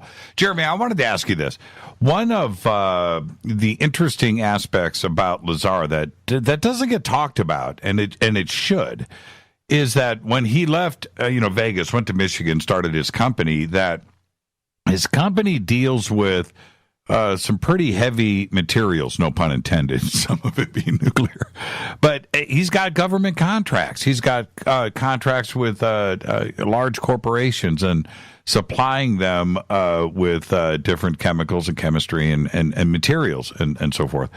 But if he was fraudulent in what he had said about Area 51 or misrepresented himself with the government or his employment or anything else, he wouldn't get any government contracts. I think that they would take the opposite approach to him. But he's dealing with some pretty sensitive materials now. And doesn't that say something about his character? Yeah, I mean, I think it's really fascinating when people attack the Lazar case.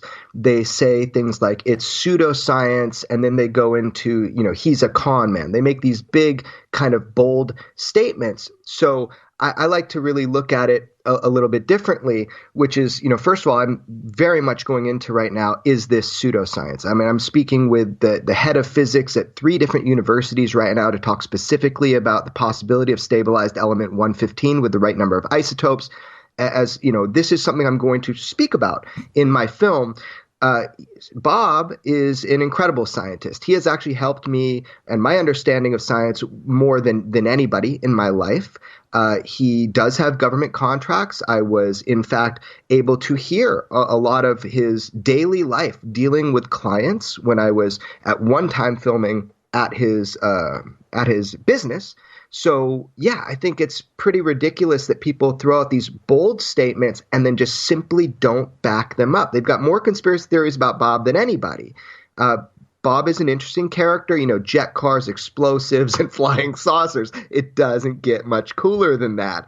He's definitely lived a wild life, and he remains the singular most famous and controversial name in the world of UFOs. He's the reason you know about Area 51. That's because Bob came forward through George Knapp in 1989. That is what put Area 51 on the map. It was never had this type of popularity before. And for 30 years, he's been telling you unwavering his incredible story. His wife believes him. His mom believes him. And the closer you get to his inner circle, the more you will probably believe him. So, yeah, he's an amazing dude. He has really cool, some of his contracts are just really interesting, like painting ants with radioisotopes so they can be, detected without killing them, ball bearings in hovercraft, making sure to create a magnetic system so it dispels sand instead of having to purpose them all the time because they're getting all chewed up when they're coming on shore with the sand. He's got some pretty cool project he gets to work on, as well as just running his little United Nuclear shop out of Michigan. So in my experience, Bob is a scientist. And in fact, I personally have confirmed a lot of that. And you will be seeing footage in the film that I'll be putting out that people have speculated about. I've got proof positive on some of it. So yeah. Now, when you started to compile, when you're getting ready to sit down with Bob Lazar, the questions and the list gets really long, fun, and interesting. For you, what was the first question, the most important one that you wanted to ask of him? Bob hates it when I ask him, what's the biggest or what's the most important? He's so logical. He tries not, and so I find the question so difficult to answer. The most important question. I think first and foremost, I wanted to understand the science. The science of what he says he was exposed to, the science that is being held back from the general scientific community and public, specifically about the nature of gravity being a wave, and that there are commonly known in these specific groups that there are two types of gravity that are utilized. There's gravity A and gravity B, very simply how it was put. Gravity A being similar to the strong nuclear force, that holds an atom together. And that's why element 115 allegedly had this very unique property of extending that gravity A wave, like the strong nuclear force, outside of the mass of the atom itself, which can then be, sampled and amplified. I wanted to know about the science. I wanted to know how it worked and what's being held back from the common scientific understanding. So that's really where I started to begin, is the implications of what he was saying. Did he walk in a saucer? Did he work at S4? Did he go to MIT? Did he work at Los Alamos? All of that is interesting. But let's just get down to the brass tacks of it. Is any of this outside of a possibility? Or is it within inside possibility? The science itself. Mm-hmm. So that's what I went after first. And the answer was what, if you could summarize? The answer is that I'm still working with physicists and people right now to try to translate and understand how indeed this could work. I have found along the way that there are people who won't even answer my inquiry. I go into these physics forums and try to get people to talk to me about this. And I had this Russian physicist, and he says, look, if this has anything to do with UFOs or anything like that, I will not talk to you. I will not talk about it. And, I found that really sad, because the potentiality, look, we know UFOs exist. We know one thing about them scientifically, which is that they represent a huge amount of energy in a small amount of space. That we know thanks to Dr. Jacques Vallée and all of his work. That is proven. Now, if we could harness any of that potential energy, if we could harness any of that technology, isn't that interesting to a physicist or a scientist? But you do get those people who are allergic to the concept of UFOs. But there are people who aren't, who will talk to me Right. And that therein lies the problem. It goes with anything when you get into professional academia. You bring up UFOs or Atlantis, right? the door is shut. I wanted to ask you about Element 115. Now, the Element 115 that he has always referenced, going back to the early 90s, that Element 115. Well, the Element 115 that is on the periodic charts now, those numbers go in order. It would have been posted anyway on the periodic charts eventually. There's an Element 175 that'll eventually be there, or 176. Is the Element 115 that should be called Lazarium, by the way. We are petitioning for that. Is that the same Element 115 that he was referencing back in 1990? Yeah, I mean, the same in that it is, element 115 is element 115, except there's a variety of different isotope combinations or isotopic combinations that can be utilized to, harness that 115 into a form. Right now, there are two types of element 115 that were fabricated in laboratories. And both of those types of 115 had the isotopic combinations that only allowed it to have a very short half-life, milliseconds, less than a second. Right. Milliseconds. So the Bob has always said, and he was kind of unimpressed. He said, yeah, that's very cool that they fabricated some, but they're just banging these single, atoms around. Essentially, you're going to get these unstable forms. He goes, but I know there is a combination of isotopes that will stabilize it. And it's always been theorized that there's this island of stability, and that there is from one of the top physicists in America that I recently spoke with. I'm going to decline to say who it is today, but he said, no, we absolutely cannot rule out a stabilized version of that element 115. So in the short of it, to answer your question, yes, that is element 115, but the longer version is simply that the isotopic structure, so how, the number of isotopes really, from how I understand it, will allow it to be stable or unstable for larger or smaller amounts of time. How long did he actually spend at Area 51? Well, very little, because he'd just get on the bus there. And then, from there he'd go to S4. Well, S4, Groom Lake in general. Right. So, but I mean, that's why I said it that way, is because that's one of these big arguments. Okay, well, Bob, if you worked at Area 51, what is, what is the cafeteria system like, or something like that. Bob has never claimed to work at Area 51 proper. In fact, he said that's not where this work was being done. It was being done 15 or 17 miles south of Groom Lake at Papoose Lake at a site called S4. So the duration of his work, because it was at this time he was going through security clearance, although he already had done security clearances for Los Alamos. There was an individual that was always named as the guy who did Bob's security clearance. And wouldn't it be interesting if after 30 years somebody found that guy? Well, yeah. I mean, so how much collective time altogether, lumped together, did he spend at S4 as an employee? Yeah, so the duration of time compared to the number of times he was out there, he was only out there a handful of times. Right. But when he would go out there, he would be able to get a little bit more indoctrinated into the program. And one time read briefings, another time did medical, another time got to work on the gravity amplifier, one time went into the ship. And so the collective time, it wasn't a long duration of time. It was a series of months. It was just that it was so sporadic as he was going through the clearances that he was being slowly indoctrinated. But he messed up. I mean, he messed up bad. The basic story. I mean, the reason why. Yeah, we do. And yeah, he did mess up. That was his fault. He ran his mouth, and that was the end of that. But are we looking at 80 hours? Are we talking about hundreds of hours at S4? Gosh. Yeah, I don't know the exact number of hours, Jimmy. I mean, I am specifically aware of a handful of times that we've gone through in detail, trying to go back 30 years and remember each time what he did on each time.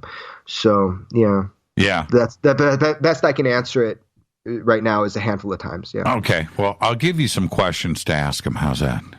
Yeah, no, actually, I have been asking on social media for people to give me very specific questions that will lead to good answers so that can be incorporated into the film. I am absolutely in that part of the process where these questions can be asked. Oh, do you want go to extraordinarybeliefs.com. Don't send me the emails, everybody. Just go straight to Jeremy. That's a lot. Yeah, no, absolutely. That's a lot of email. I welcome it because I want to know what people want to know to make sure I'm not missing something. And I know the big questions people have that maybe are answerable, maybe they're not, about things like his education. I'm doing my best to provide, but Bob is disinterested in proving his story to you anymore. Right. He says, I've done the best I can. What I want you to do is understand what I'm saying. And now for Bob coming forward now with you, which we need, and I just cannot wait to see the film, and I'm fully jealous that you're able to pull this off and it's not me, but that's another story. The story is so important. What do you think is different now than what hasn't already been said in the past? What are you able to not only pull out of him, but present to the public? Yeah, so that's really the meat of it, right? Mm-hmm. Not just repeating a story. However, showing his recollection and what he's saying 30 years later, and you compare those with what George Knapp has done, to see those pieces of footage together, that is innately powerful to look at something through the lens of 30 years. But there's a few things I want to be giving the viewer specifically. The first and foremost, my aim was to personalize Bob, was to people to get to understand who he is and his personality, because that describes and explains a lot. It's really hard to dismiss somebody if you humanize them. All I want people to do is end on the same question. At the end of the movie, whether you believe him or not, what if Bob Lazar is telling you the truth? Then what? So it would be really cool to get to that point. One way to do that is to show his everyday life, is to humanize him, is to show how he lives his life. One of his friends said to me, if you want to know the truth about UFOs, then you need to know and understand the truth about Bob Lazar as a person. Is Bob innately a liar, or is he somebody that tells the truth to a fault, right? And so that is one aspect. The second aspect is historic footage that nobody has ever seen, that starts to amplify or impress upon you the reality of some of the things that he's been talking about. So imagine a huge box filled, unedited, just take it, filled with photographs from baby pictures to modern day and video, where the person doesn't even know what's necessarily on it. And he's entrusting these to you.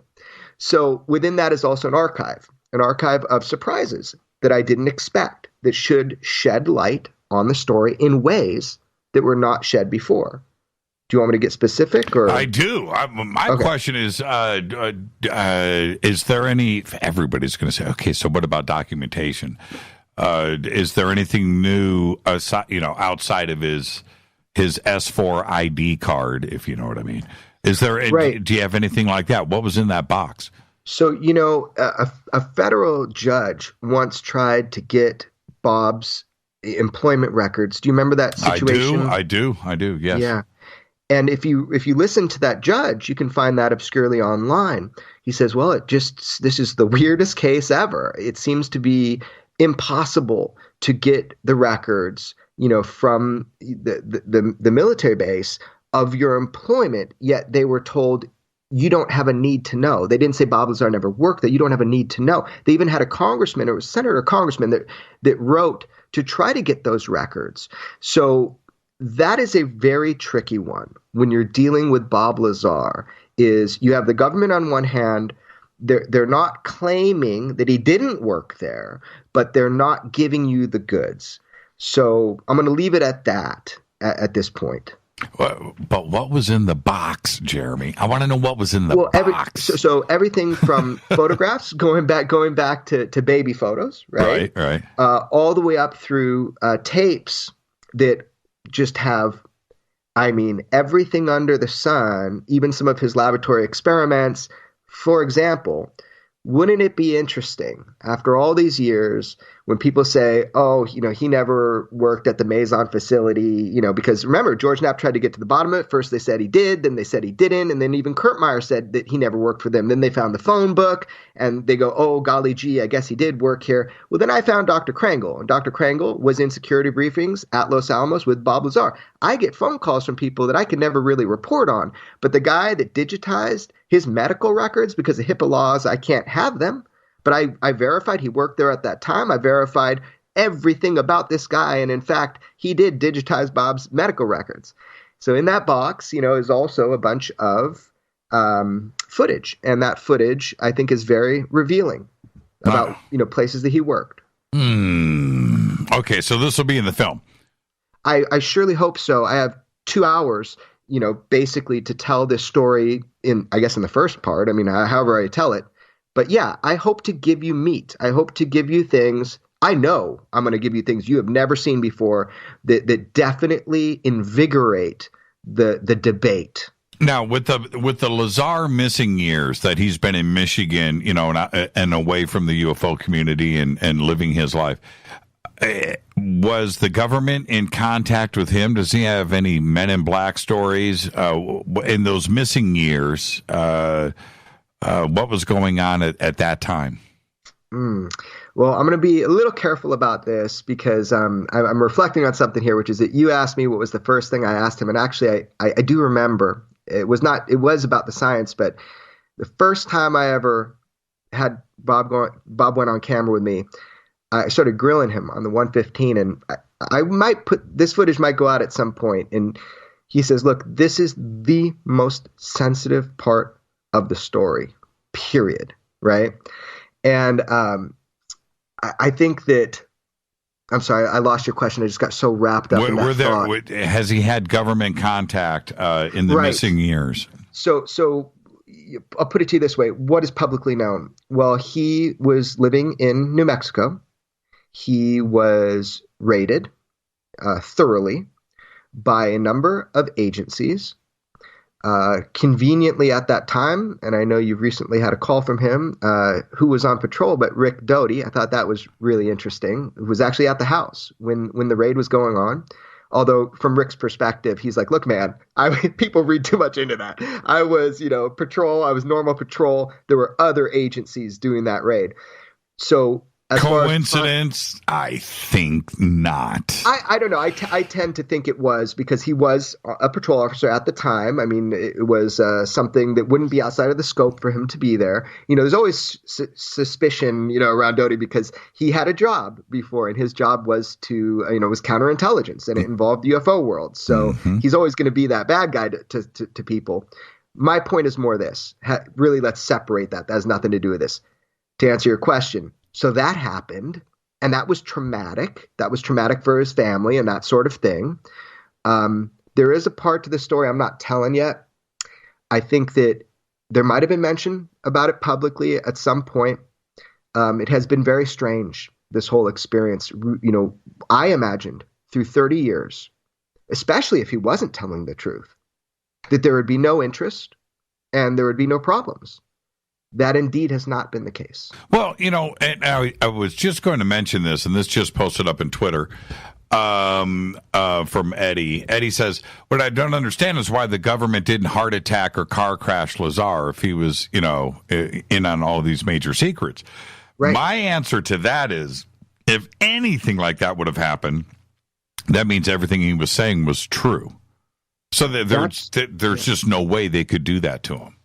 Well, you want to make him a martyr? Do that, and then you've got bigger questions to answer, and it's not about the death of Bob Lazar.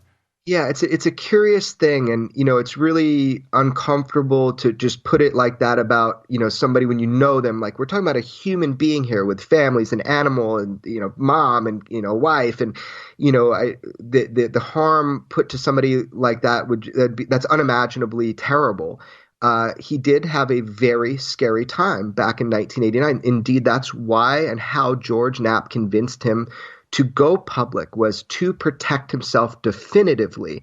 And at that time, Bob was terrified. The people in his life were terrified. They all witnessed it. 2 of the people tasked with tailing George Knapp and the others actually found him later. And he actually got confirmation from them, hey, you weren't just paranoid. We were tasked with following you. We don't know exactly what it was for or this or that. But that was real. That happened. And a number of sources of George's that came forward after the Lazar story, 6 of them in particular, one by one, were threatened not to talk to George. That is fact. That happened. So Bob's story, it did ring, the sound or the impact of a story. It was just emanating through all of these high security places. I interviewed one individual who worked at Area 52, Tonopah Test Range, right? And just for saying, hey, you should listen to this guy on the news tonight, he got pulled aside and questioned at length about his association with Lazar and did he know where Lazar was. And this was back in 1989 when Lazar was really worried, when he wrestled with George Knapp. The moment George was going to put that tape and air his face for the first time in the public, Bob got cold feet. But George won a little wrestling match in the studio, in the news studio, right before it went public. Those famous videos of Lazar going out the first couple of nights, right, taking everybody out to show them the test flights. Does over the years, during, I keep referring to the dark period, while he was away until now, did he continue his interest in UFOs? Did he go and sky watch? Did he look to the skies? Or was he just disconnected from UFOs? No, he was disconnected from UFOs. Look, you remember Jim Goodall was a friend of Bob's, aviation buff, famous aviation buff, was a friend of, Bob's before Bob was Bob the UFO guy. And he recalls this story where he's like, Bob came to him and said, it was kind of laughing. He goes, man, I feel really bad for John Lear. And Jim was like, why do you feel bad for Lear? And he goes, because he's like this son and this famous family, the Lear family, and he believes in UFOs. Like Bob thought it was the most absurd thing in the world. In fact, he thought it was so absurd that as he's reading these briefings and as he sees this flying saucer for the first time, it actually had a little like American flag sticker on it or something like that. Mm-hmm. He goes, oh, see, that's people, thought it was UFOs. What idiots. It was just us. It was ours. And that yeah, that was his impression. So that's the way Bob thinks. So no, he's not ever been in. I guess once you've worked on one, it's like, who cares if you see one in the sky? That's pretty funny. Let's take a break right here. Our guest tonight, Jeremy Corbell. When we come back, we're going to change gears and get straight over to Skinwalker Ranch. Guest tonight, Jeremy Corbell. I'm your host, Jimmy Church. Follow me on Twitter at JChurchRadio. Simple. You can follow Jeremy at Jeremy Corbell. We'll be right back. Stay with us.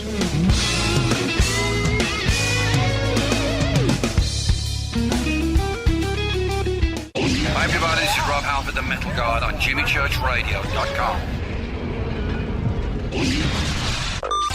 This is KGRA Digital Broadcasting Station. Salt Lake City, Utah. Van Buren, Arkansas.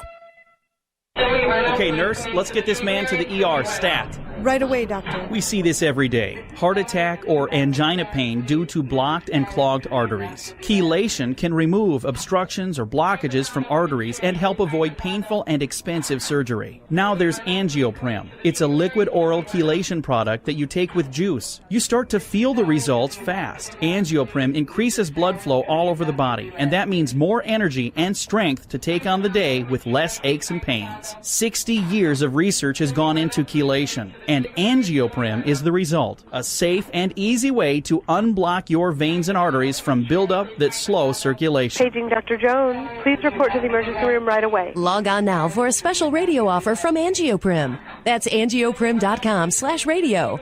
ANGIOPRIM. Angioprim.com/radio or call 877-882-7221. That's 877-882-7221. So, you love talk radio? Then you'll love TalkStreamLive.com. TalkStream Live is always on, 24/7 with the best streaming talk shows. Find your favorite talkers and discover some new ones. It's free, readily available online or on the smartphone or tablet. Finding your favorite talk shows all in one place has gotten a whole lot easier. Just go to TalkStreamLive.com. Be sure to download the free apps from Google Play or the iTunes App Store. Your contact for current news and trending topics. KGRAradio.com. Hello, Fadernauts. This is Jimmy Church, and I'm introducing New Pharma, a company whose products are based on science. Human function based on the endocannabinoid system, or ECS. New Pharma firmly believes in this science, and their research indicates that support of the ECS provides the beneficial effects for a healthy lifestyle. New Pharma's science includes relief capsules for pain relief, sleep capsules, which are natural support for occasional sleeplessness. Foundation is support for your ECS, and Fit capsules support your active lifestyle. Just click on the banner at jimmychurchradio.com and use the promo code F2B for a 33% discount on all of their products. Or visit newpharma.com for all of the knowledge on the science. That's GNUpharma.com. Go Beckley Tappy. Did you know that when you're on the road with limited data or Wi-Fi available, you can still listen to every minute of Fade to Black by just calling 605-562-4482. No smartphone, app, or internet needed. It saves your data plan and no extra cost if you have unlimited minutes. Just call 605-562-4482. You can listen to me, Jimmy Church, on any phone, anytime, anywhere. Go Beckley Tappy.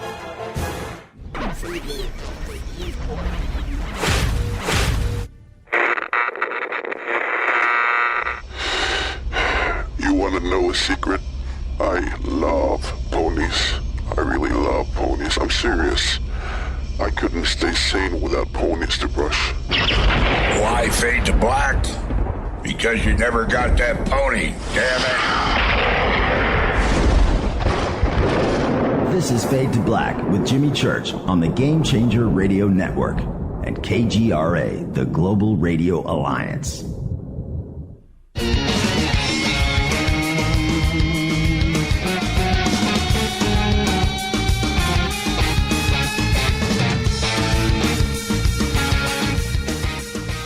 All right, welcome back. You guys are having fun with the bunker cam, I see. Frankie Four Fingers. I can't do anything in the studio. You guys have to understand, I can't do anything in the studio anymore. It's all live. You guys are watching me, and what if I slipped up, man? Frankie Four Fingers is going to grab a picture, post it on the web, and that's it. And the memes will follow. How would you like to have that, Jeremy? Just a live video cam, just post it out on the net 24/7. Oh God, man, I'm such a private person. I know. Yeah, it's unbelievable. It's killing me every time I do anything.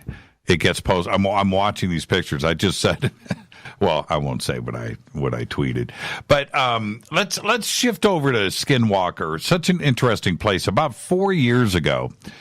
Maybe a little longer. Steve Murillo, you know Steve Murillo and Alex Mastretta go up to Skinwalker to camp out at the fence at the gate and, run some cameras and binoculars and whatnot. And they called in and we did some live reporting from Skinwalker on the air. It was really fun. But that wasn't what was most telling for me. They went down to the convenience store that's a couple of miles down the road. You probably know the one that's there. It's the closest one to Skinwalker, where they get all of their provisions.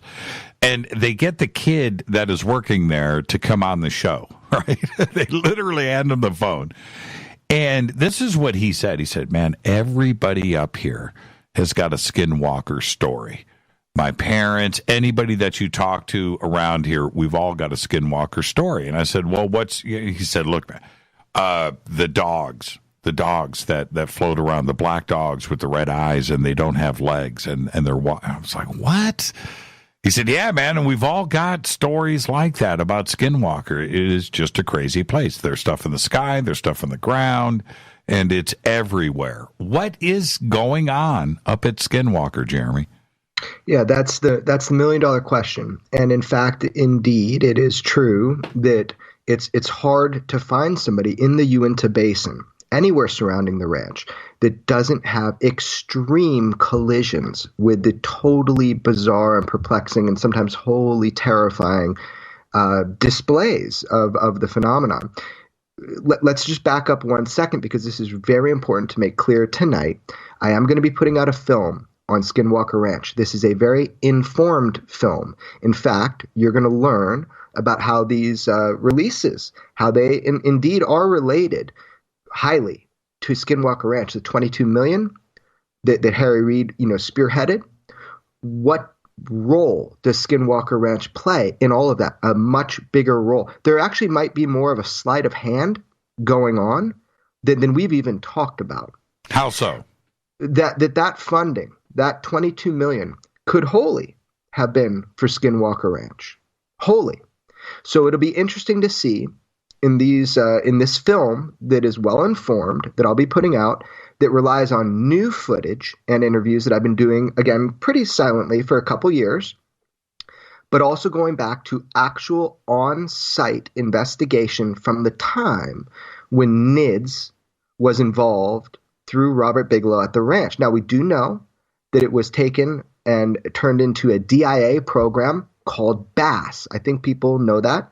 That was an organization, Bigelow Aerospace Advanced. Oh man, now I'm botching it. But it was a program that was a DIA run program, Bigelow Aerospace Advanced Space Studies. That's what it was. Right.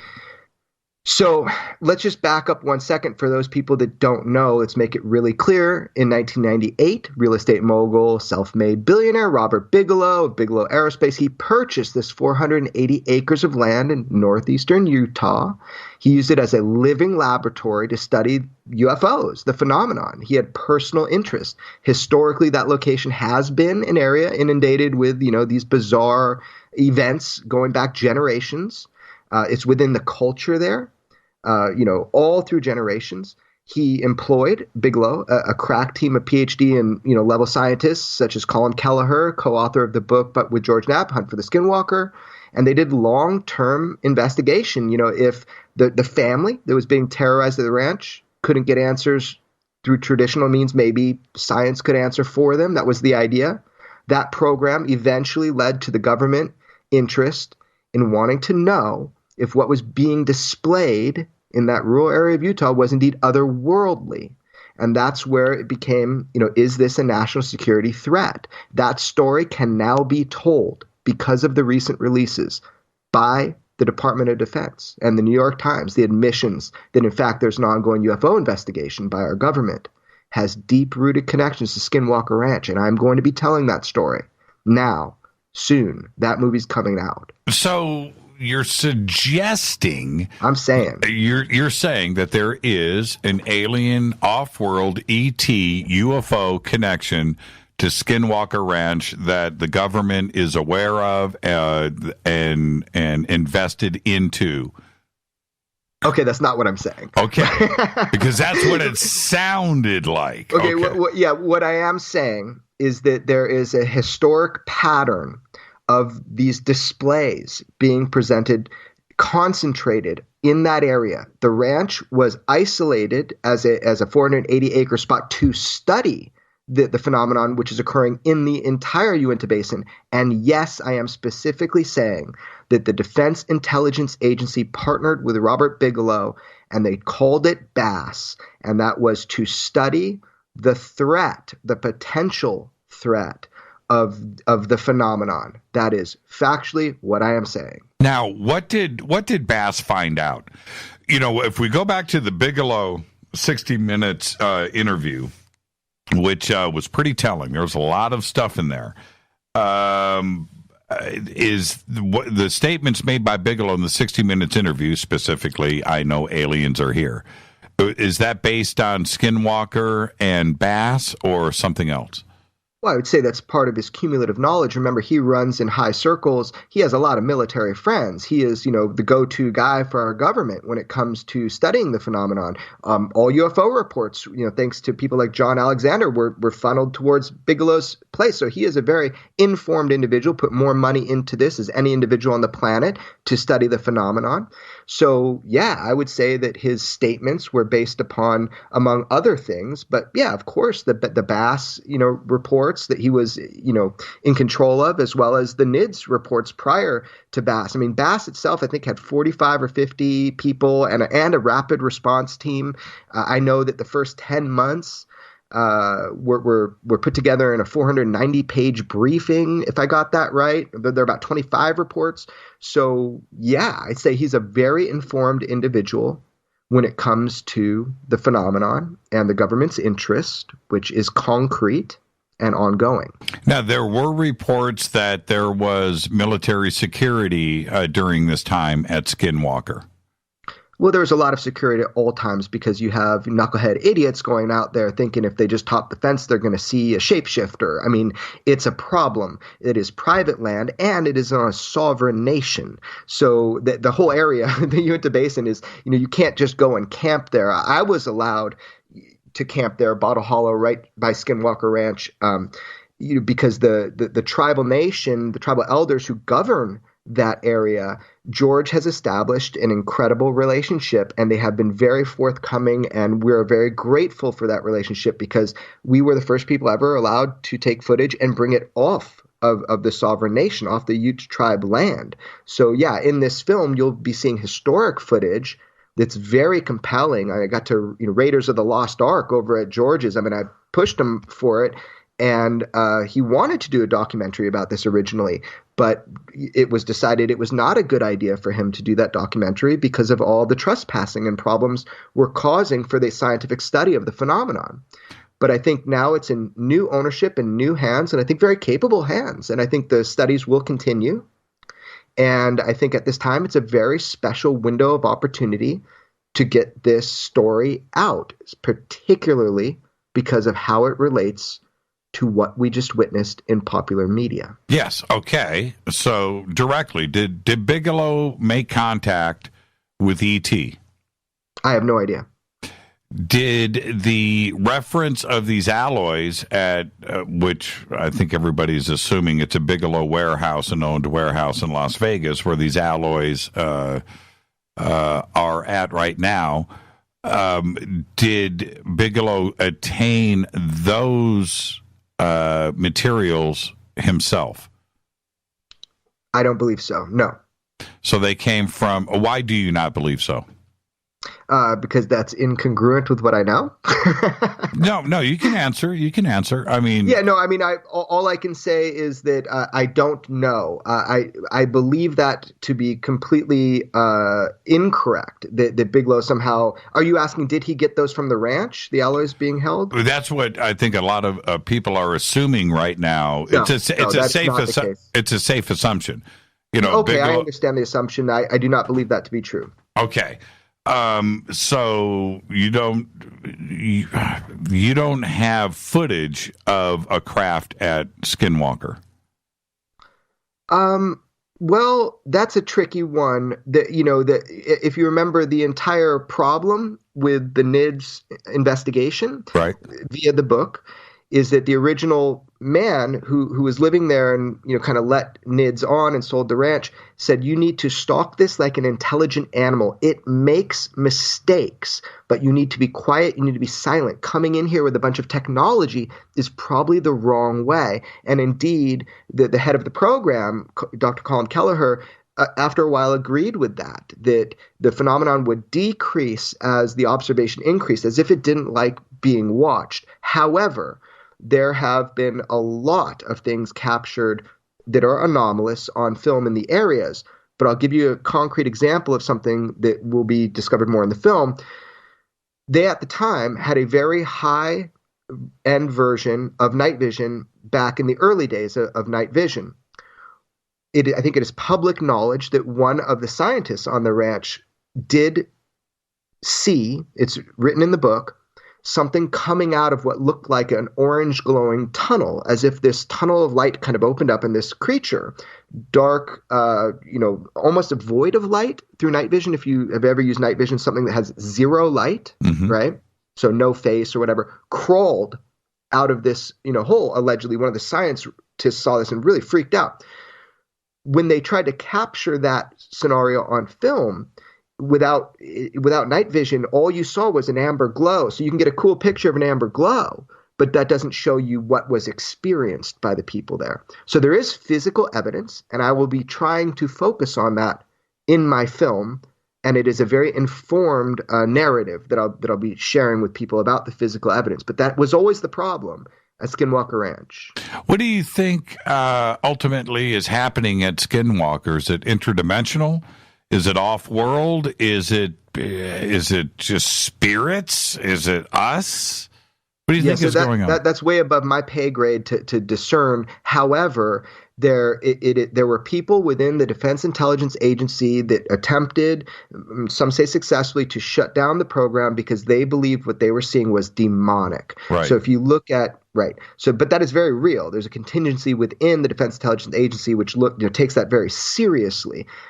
Back to your point, like, do you have a video of a craft? My films are more, about the individuals than it is about look at this proof evidence. But if something fell into my lap, sure. I was shown, very interestingly, I had a conversation with one of the tribal police officers. This was the most chilling moment for me of all my times going to the ranch or whatever. This was the most chilling. So this guy, I'm talking with him. I'm not going to say specifically his position because I'll give him away, but he's an individual who is a well-known law enforcement person, tribal law enforcement person. And he kind of took me aside after I earned his trust a little bit. And he says, I want to show you something. And he took me into his little command center, opens his phone, and shows me one of the most astonishing videos of a UFO crossing over the area of the ranch, although it's not right over the ranch, plain as day, on his phone. It was incredible. And I said, can I have that? And he goes, nope, not now, not today. And then he turned to me and he says, look, I've seen people like you. I've seen this happen. You are hunting something. It knows you are hunting it. It will harm you given the chance. And he's telling me this not to freak me out or something like this. There was true concern. And as he's telling me this, he looks at his partner, the other officer, and I can see between them that they're talking about something specific. And then I get the story. And the other officer, they both declined to go on camera. They do not want public exposure. What this other officer saw and how it impacted his family, how it attached to his life and the people he loved, and how it terrorized him for a time, that's what he was talking about. That was the most chilling. Everybody out there has experiences, and they've seen these things. Let it be beings, craft, just incredible. I mean, mile-wide craft going into a mountain. Just astonishing witness testimony from people who don't want exposure. What did you see in the video? And was it daylight or a nighttime shot? It was more towards evening, kind of sunset-ish, but it was just a glowing, large, small moving, on a cell phone. There's no CG effect. There's no ability for somebody to create this. It was a true unidentified floating object of high luminosity. It was big, and it was pretty astounding. It wasn't just a tiny little dot in the sky. I wish I had the video. Closest I'll ever get to seeing a UFO. What was the altitude? I would say over the, two houses high over the house. So it was pretty darned low. I'd say within, 150 feet. That's crazy. Yeah, totally crazy. How long was the video in duration? I watched it for probably about 30 seconds. He was just showing me because I had asked him a specific question about something that he had seen on a regular basis. And he said, I caught it one time on film. Okay, so that was my next question. You just answered it. I'll ask anyway. So it was his footage. He witnessed this. He shot it himself. Oh, yeah. He didn't even know how to get it off his phone. I mean, yeah, it was his footage. Yeah. And what did it look solid? you know what to do with this. Yeah. I mean, it was absolutely real, something high energy, just not the light plasma. alone. I mean, not a light object, not a plasma object. You're saying this was a physical craft. Right. It appeared. I mean, I'm looking at a cell phone video, but yeah, I mean, it was compelling enough where I was like, can I have that? I mean, that's pretty incredible. That's it. You know, if you put it on the scope of everything that's out there, it's probably one of the best that I've seen. However, I hope that more will be coming out. Did you? Okay. Now, do you have this footage now? No, he wouldn't give it to me, man. Oh, man. Why don't you and I go up there? I'll take a briefcase full of money. I'm earning these guys' trust. I mean, I can't just. But he didn't say I could never have it. He just basically told me, nope, not today. And I do think it is interesting, but it is just a drop in the bucket. Remember, this area was studied scientifically for a long time. The mutilations are something that I think are the most interesting because this is concrete, physical, hardcore evidence of intervention with cattle in ways that seem to completely go against anything that we can imagine how it could be done. Not a single drop of blood, just absolutely bizarre. And that I do have footage. If you hunt theskinwalker.com, you go to that website. I mean, so the opening splash page is from the NIDS investigations, that footage. Yeah. And so you've actually seen a cattle mutilation? Yeah, I mean, not in the flesh. Yeah, through the reports. And okay. I thought you. I don't know how you'd handle that. I'd probably go running. Everybody tells me still got time to get scared. I just, I feel joy over there. I don't feel any negative feeling in that area. Now, have you? I just referred to you directly, where I had this eyewitness, come on the show and talk about these floating, red-eyed demon dog things, right? That everybody up there seems to see. What do you think about those kinds of reports? Because this whole demon side of it, right? This evil side of it is something that prevails out there with the eyewitnesses and the community. What do you think about that side of the reports? Look, man, these people take it very seriously who live, in the area. So some of the things that I found very interesting about the police force out there, the tribal police force, they have to take every call seriously because they've seen the impacts if they don't. So this is common understanding that there is something else. Now, the pressing question, and this is one of the more dramatic parts, I think, in my film as it's being put together, there's a central question. When you see people that you love and they have an experience, they see a craft or a ship and it shines a light, beams it down on them, and let's say they get a really intense radiation burn and then get a cancer and die within a year. And then you see other people who've had similar experiences and are sick from this type of thing. And then if you encounter some sort of craft that beams a light on you and you're sitting there thinking, is this how I'm going down? Right. It's very emotional. And people want answers. They want to know, too, is this real? Is this paranormal? Is this UFO? Or is this the government? That is a central question of this film. Now, I know that you just stated that, you're interviewing people and you're capturing that side of it. But did you experience anything supernatural? Me personally, I'm way more skeptical when I'm in that area because you kind of expect, you're hoping to expect to see something. I can't say that I've seen anything that is truly unexplainable, on my trips up there. That's about as far as I can go, Okay. The thing is this. Also, you live in Pioneer Town, Joshua Tree, one of the most magical places in the country. You have Sedona, you have East Eddy Ranch, right? You have these different areas. Do you think that Skinwalker, what is going on there, is special to Skinwalker, or is this also what is going on at other locations around the country? There are other locations that have been identified both by the DIA and by the NIDS group. There are other locations of high activity. They say places where the world is thin. How else can you say it? Skinwalker Ranch is just a living laboratory in a hot spot that extends way far beyond the border of the ranch. You know, the ranch has nothing to do with it other than it's a place where it can be studied. Yes, there are other locations like this on our Earth that are known both in private circles and in military circles. I can say that with confidence. I want to see it. When is the film going to be released? Oh my God, I want to see it too, man. I am jamming 2 films in 2018. I don't know what I've done to myself, but this will be a summer release. Summer release for sure. Yep, you know, 100%. I've heard 100%. this from you before, Jeremy. No, actually, I've never said something's coming out when I didn't know when. Never. Okay. I'm going to make you go listen to some other shows of mine. I promise you, man. I have made sure. Okay. But this will be a summer release. I am going to turn in the film, probably 2 months prior to that. But it is set for summer release, and there will be actually a big press release coming out pretty soon in the trade mags about these 2 films and my signing for 2. Okay. Can I keep you for another 10 minutes of overtime? Absolutely. Okay, we're going to do that, and we're going to come back and want to talk about some of the other projects and get a follow-up on.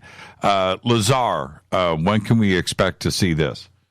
That will be at the end of 2018. I'm going to squeeze every last drop of time I can before releasing it in 2018 because it is a monumental task to go back 30-plus years in someone's life and provide a 2-hour film. So I will do that. It will be in 2018, but it will be the end of 2018. There's something else that is strange. TTSA is also doing Lazar's biography, the book. Yeah, that's not so strange. That that's something very talked about. Bob they wanted to just write the basic story that you've heard in Bob's first person narrative, right? And it's exactly the story as you know. That way it'll be in print, and Bob was happy to know that it will be done that way. That's something that wasn't a hard sell, for him. No. What I mean is, what's going to come out first? Lazar's book? I don't know. It doesn't really matter. I think it'd be complimentary, and I don't know. I don't know when they're going to do that. Yeah. Okay. So TTSA isn't waiting for you to release first? No, there's no coordination. I think they're just very independent. Bob's story in written form, it's just like grabbing everything off the internet and putting it basically into a narrative, straightforward first person. I don't think there's going to be anything new out of that, but it's just telling the story. Right. That's my question. See, you answer my questions before I ask them, and that's not cool. So let's try this again. In about 2 minutes, we got to hit a break. Sure. Is there anything that is going to upend in the Lazar book that would be presented in the film? No. You feel good about that? I'm positive. I want the good stuff to be in the film. Well, I just want Bob's story to be told clearly and accurately and with a discerning eye so people can make their own judgment. And I think film is the right medium to do that. Documentary is the only way, instead of glorifying it in some fictional account at this time.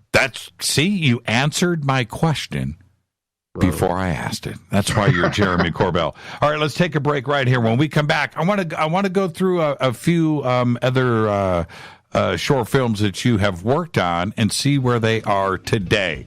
So, let's talk about Nano Man, for instance. Oh, yes. Yeah, exactly. We'll do all of that when we come back. Our guest, Jeremy Kenyon Lockyer Corbell.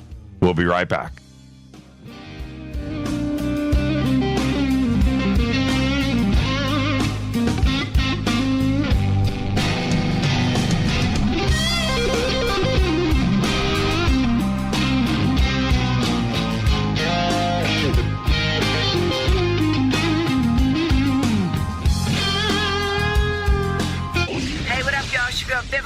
Here, and you are listening to my boy Jimmy Church on JimmyChurchRadio.com. Despite popular opinion, reading a book will not make you smarter. But listening to Jimmy Church will. So you went to dinner last night, you had your favorite pasta. Ugh. Or maybe you had a heavy, spicy meal and it left you. Ugh. GetTheT.com. Maybe you mowed down a huge steak and your plumbing is all plugged. Ugh. GetTheT.com. Our super strength tea will take care of your occasional. Ugh. It's all organic and non-GMO. Get rid of ugh. We have so many great supplements, but our super tea is number one. GetTheT.com. That's GetTheT.com. So, you love talk radio? Then you'll love TalkStreamLive.com. TalkStream Live is always on, 24/7 with the best streaming talk shows. Find your favorite talkers and discover some new ones. It's free, readily available online or on mobile with any smartphone or tablet. Finding your favorite talk shows all in one place has gotten a whole lot easier. Just go to TalkStreamLive.com. Be sure to download the free apps from Google Play or the iTunes App Store. When you take the beans from Central America with dashes of Indonesian and African mixed in and then roast it to the dark side of fade to black, you create the ultimate brew of fringe. Introducing the Fade to Black blend from Rivermoon Coffee. Yes, Rivermoon's darkest customized roast was created for the love of Fade to Black. The alchemy of masterful roasting and smoking the beans is in every sip of this full-bodied, dark Java. I need my coffee dark, deep, with distinct bittersweet chocolate highlights, just like the bunker. Leaning further into the darkness of the roast is Fade to Black blend from Rivermoon Coffee. Just click on the banner at jimmychurchradio.com and use the promo code F2BBLEND for 15% off of your order today. Go Beckley Teppy.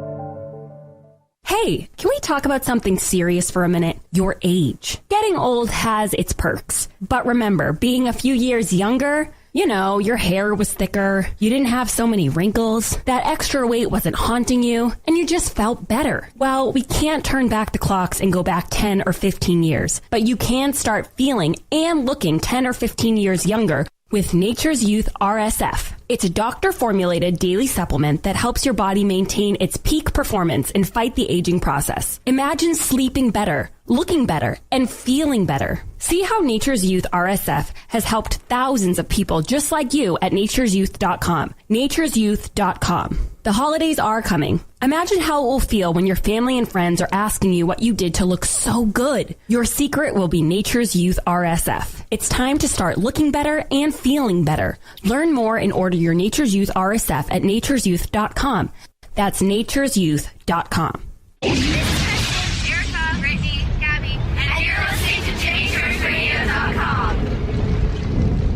It's not a lifestyle we chose.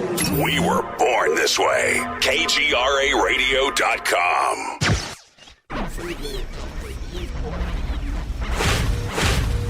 This is KJCR at JimmyChurchRadio.com.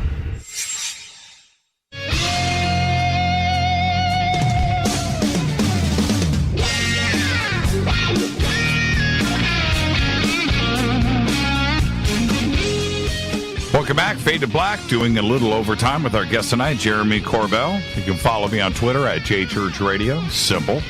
You follow Jeremy Corbell at Jeremy Corbell. It's right there in Twitter.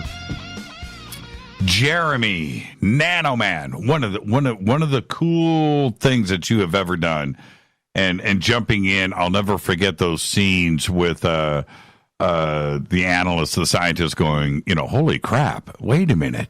Yeah. Right? Yeah. So what's up with Nano Man? Yeah, well, it's interesting. So he's been working a lot right now out of Arizona because his name is Chris Cooper. He's been weaving the carbon nanotube thread that I've probably shown in some of my films. When you're talking about Nano Man, we're talking about 3 different projects with him. I was first turned on to speak with him about a propulsion device that he was working on by a Navy contact. And this information was sent to me. You should study what this guy's doing. It's really cutting, bleeding edge. So I went to his place in his underground laboratory and basically started filming the development of the space drive, which he thought was a photonic hyperspace propulsion system, really kind of wild. And it was some success and failures, but really cool. He didn't to this point figure out exactly how it's creating thrust, but it is. as far as we can tell, we put it on a torsion pendulum, and basically he's been working on that. We're also talking about his work into the cold fusion process, which we now know is a process that is gaining more ground these days. And I worked with some of the godfathers of cold fusion, people that worked at Lawrence Livermore Lab, filmed with a whole bunch of people. The world has not seen that footage yet. They just saw what we think might be the first light bulb ever lit up by this process. So that was neat. Released that to the public. And then also the other topic with Chris Cooper was what I found later.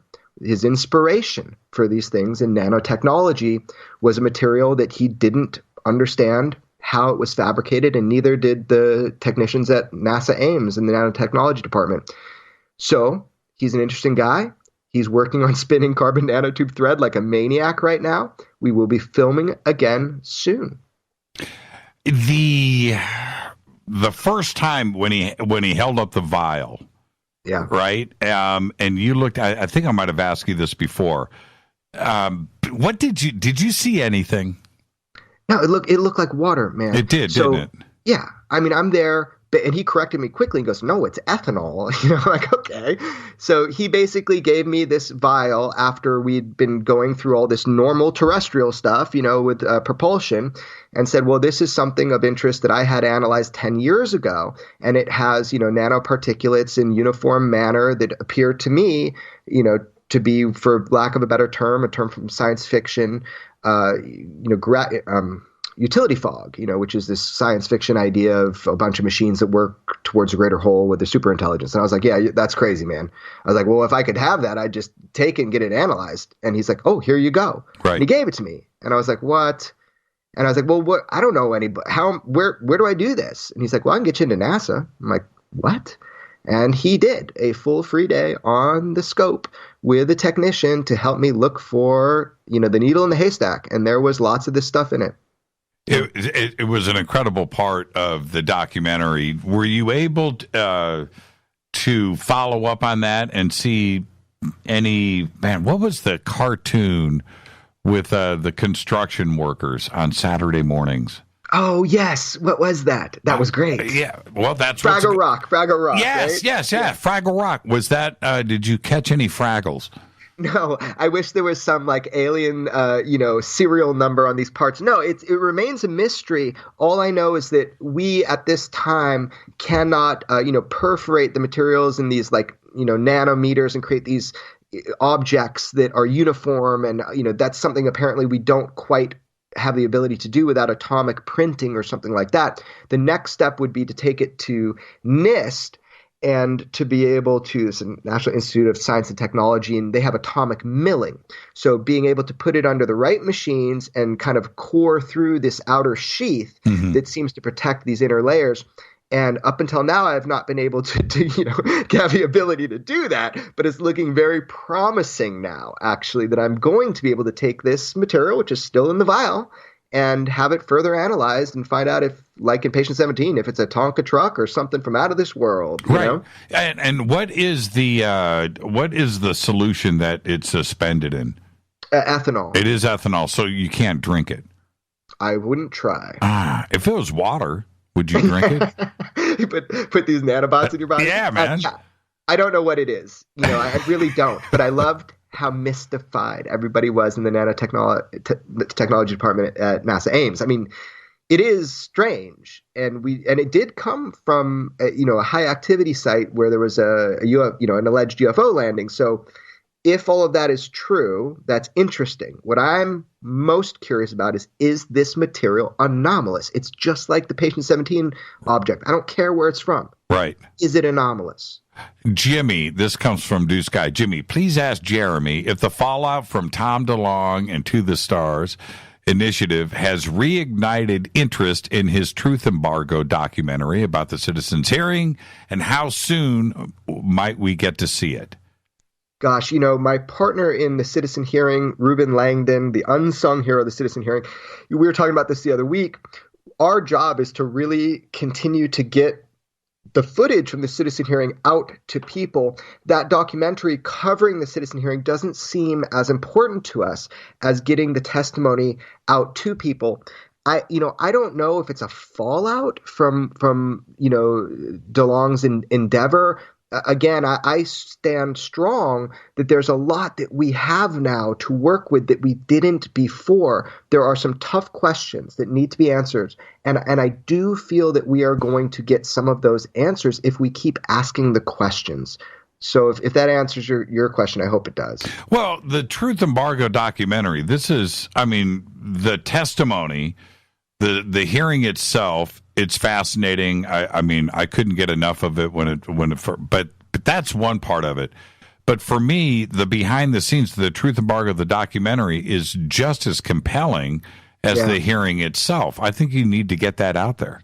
Right, and we did tons and tons of interviews that, in depth with people not even on location. Like the anonymous interview was something we took for the documentary for that hearing because it was such a compelling story. So yeah, there's so much content there. It's just what is the prime objective here for 2018 for me? I've got these great gifts of being able to do Skinwalker story and the Lazar story.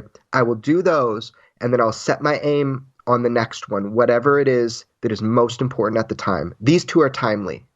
Now, we've been talking about Patient 17 all night. We've haven't gotten specific about it. First off, how is it doing on Netflix? Apparently phenomenally well. I think Netflix is starved for really, good UFO-based content in general. So I think when people see the poster and they're like, oh, cool, that's probably about UFOs. So people are clicking away and it's doing really great. And so, look, it's always mixed reviews. If people like your film or they don't like your film, I kind of care less after I put it out. I did my best to give people the vision of what I saw and went through at that time. And apparently people are clicking on it. People are watching it. So that is awesome. I am so grateful. People dig it, right? There's so much more to come. Well, tell them about Patient 17. What's it about?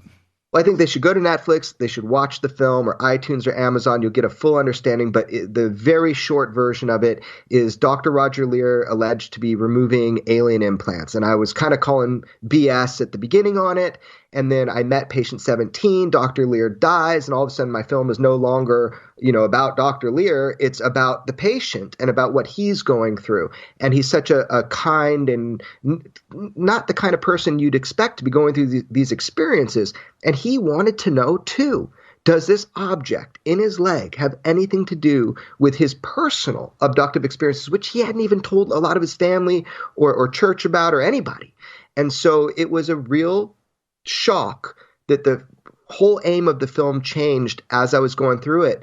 And at the end of the day, we know more now than we did at the beginning. And it's something.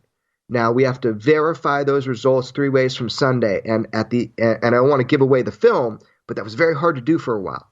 But I feel that I am on a good path now to getting more tests done to be able to answer that question. Now, specifically on what was removed from 17 or the other implants that Leir was in possession of, and where are those?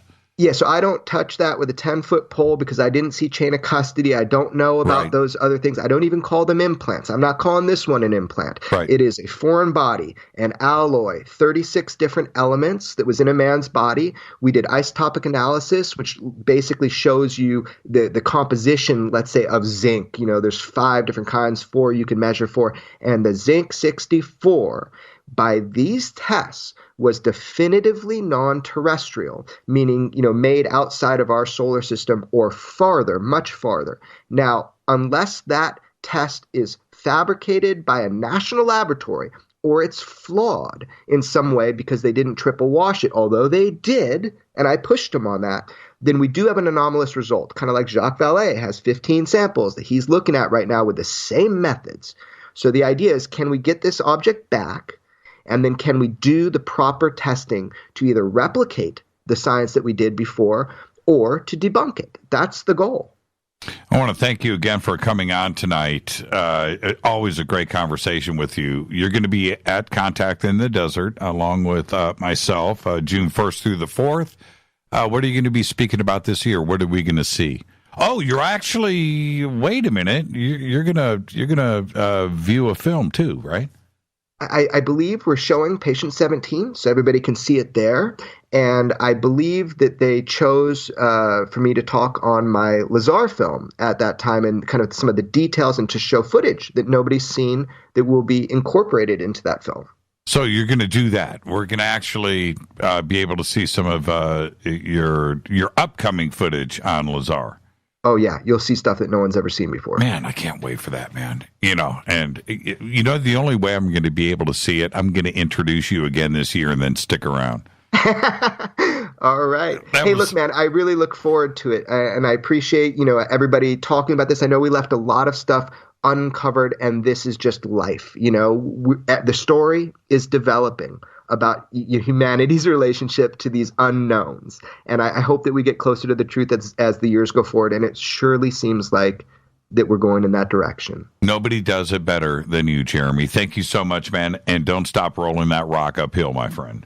I appreciate it. Talk to you soon. Have a great night. Jeremy Corbell, everybody. Now, it's extraordinarybeliefs.com. His links are over at jimmychurchradio.com. Just click, and he has got previews of all of his films right there, and some pretty cool stuff also that is personal, and it's all right there on the website. I'm going to take a quick break. I'll come back and grab some phone calls. This is Fade to Black. I'm your host, Jimmy Church. 323-825-5045 or 323-275-9695. Jeremy Kenyon Lockyer Corbell. The director is so good, they gave him 4 names. The best. I'll be right back.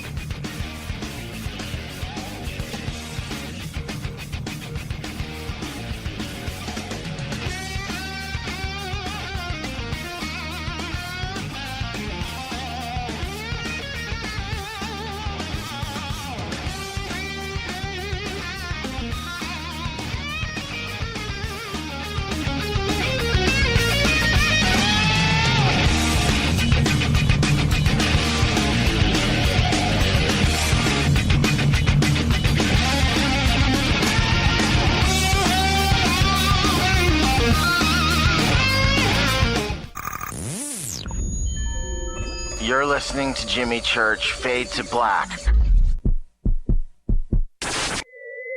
Fade to Black will now pause for alien identification. The station that talks the net. KGRA Radio. When you take the beans from Central America with dashes of Indonesian and African mixed in and then roast it to the dark side of Fade to Black, you create the ultimate brew of fringe. Introducing the Fade to Black blend from Rivermoon Coffee. Yes, Rivermoon's darkest customized roast was created for the love of Fade to Black. The alchemy of masterful roasting and smoking the beans is in every sip of this full-bodied, dark Java. I need my coffee dark, deep, with distinct bittersweet chocolate highlights, just like the bunker. Leaning further into the darkness of the roast is Fade to Black blend from Rivermoon Coffee. Just click on the banner at jimmychurchradio.com and use the promo code F2BBLEND for 15% off of your order today. Go Beckley Teppy. Natural Health Solutions with Chris and Ronnie. Hey, Ronnie, how you doing? Great, Chris. Now, you're the CEO of GetTheTea.com, right? Yes, I am. What is GetTheTea.com? I mean, is this tea you buy in a store? Well, no, it's not. Life Change Tea is just that. Life-changing. Life Change Tea is an herbal tea that gently cleanses your body from intruders. What do you mean by intruders? Well, intruders are toxins, chemicals, GMOs, heavy metals, and more. They're in our food, in our water, in our air we breathe. Seriously? Yeah, seriously. And Life Change Tea will help you with removing these, as you say, intruders? That's right, Chris. Are there side effects with this tea? Well, you might lose a little weight. When you clean your colon, you lose weight. You feel better, and you have more energy. Wow. Ronnie, where can people purchase Life Change Tea? Oh, that's easy. GetTheTea.com. That's GetTheTea.com. Ronnie, I want to thank you for being on the show. People, don't forget, GetTheTea.com. 9 out of 10 geneticists agree. Fade to Black is not your father's radio show. on the Game Changer Radio Network and KGRA, The Planet. Win big with KGRA this summer. Tickets and hotel accommodations to the biggest conferences, autographed books and DVDs, chances to win all-inclusive conference cruises, and private dinners with your favorite KGRA hosts. Click the contest tab at kgraradio.com for your chance to win big this summer. Your contact for the best alternative talk radio on the planet. kgraradio.com. Hi, this is Rob Reiner from Anvil, and you're listening to JimmyChurchRadio.com.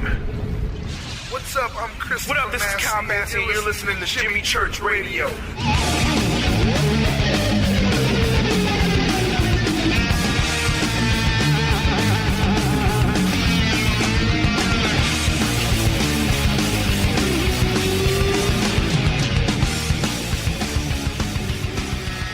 Welcome back, Fade to Black. I'm your host, Jimmy Church. Took a quick break. Want to thank Jeremy Corbell. What a great conversation tonight. Quite a few takeaways, by the way. Opening up the phone lines, 323-825-5045 or 323-275-9695. Got a little bit of time for a couple of phone calls before we wrap the show tonight. So 323-825-5045 or 323-275-9695. Follow me on Twitter at JChurchRadio. Very simple. I do want to remind everybody of the Numana special that they have extended, and that is Jimmy 10, Jimmy and the number 10. And I do want to thank Numana for doing that. Just click on the Numana banners over at jimmychurchradio.com. Very cool. The response from all of you Fadernauts with that has been extraordinary. Okay, now, a couple of takeaways really quick, and I would like to hear from you about this. One was Richard Doty being present at the raid on Bob Lazar's house in New Mexico. Now, he was, I believe he was a cop, he was a patrolman at that time, but, and again, yes, I understand. He was just, on duty when the raid went down. It was the raid for Bob Lazar.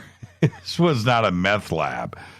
This was a raid on Bob Lazar's house. Very curious about that. That is beyond coincidence to me. And I have heard about this talked about over the years, but it just kind of hit home with me again. Speaking about Lazar. Also, in this Lazar film, to be clear, Bob, when he left and moved his family to Michigan and, virtually disappeared and left the UFO community, what went down in those years, that dark period? I do want to know what was going on during this time. I had written Bob. Oh, this was probably 4 years ago. I wrote Bob, and he wrote me back, and we had a little bit of a correspondence going back and forth. And he said, Jimmy, yeah, I guess I'd come on the show, but what is it that I would even talk about? I wrote him back. I said, the dark years. We know about, everything prior, but up until now, what have you been up to? Why did you leave? I think that the UFO community would really want to know, what have you been up to and about your life in general. And I think we should talk about that. And his response was, I hope he doesn't mind me saying, Jimmy, I just don't think it's that interesting. And I was blown away by that, because I think that's exactly the most interesting part of this, that the community would love to know and hear from you. But he just didn't think that there was anything there for us. And I remember him going, why is that interesting to you? I found that surprising. But hopefully we'll get some of these answers in this new film, and I'm really looking forward to that. Let's go to the phones. Hi, you're live on Fade to Black. Who's calling?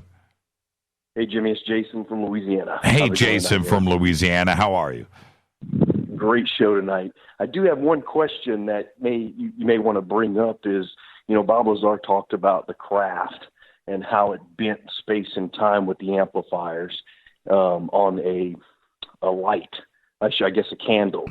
And I'm just curious it went if these out. Craft, Right. Yeah, I'm just curious if these craft are creating an intense gravitational field like he explains, and they're traveling too far distances. Gravitational fields and intense ones dilate time.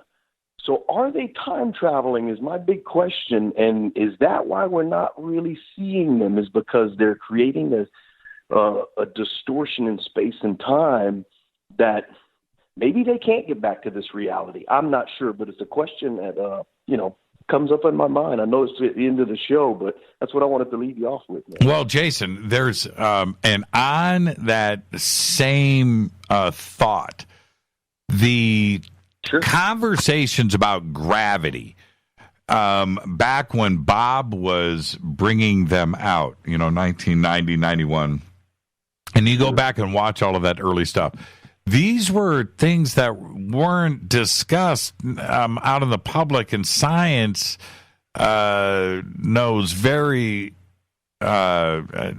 little more about gravity today than back when Bob was talking about it, right? They really don't understand. He explained it so well. And he explained it right.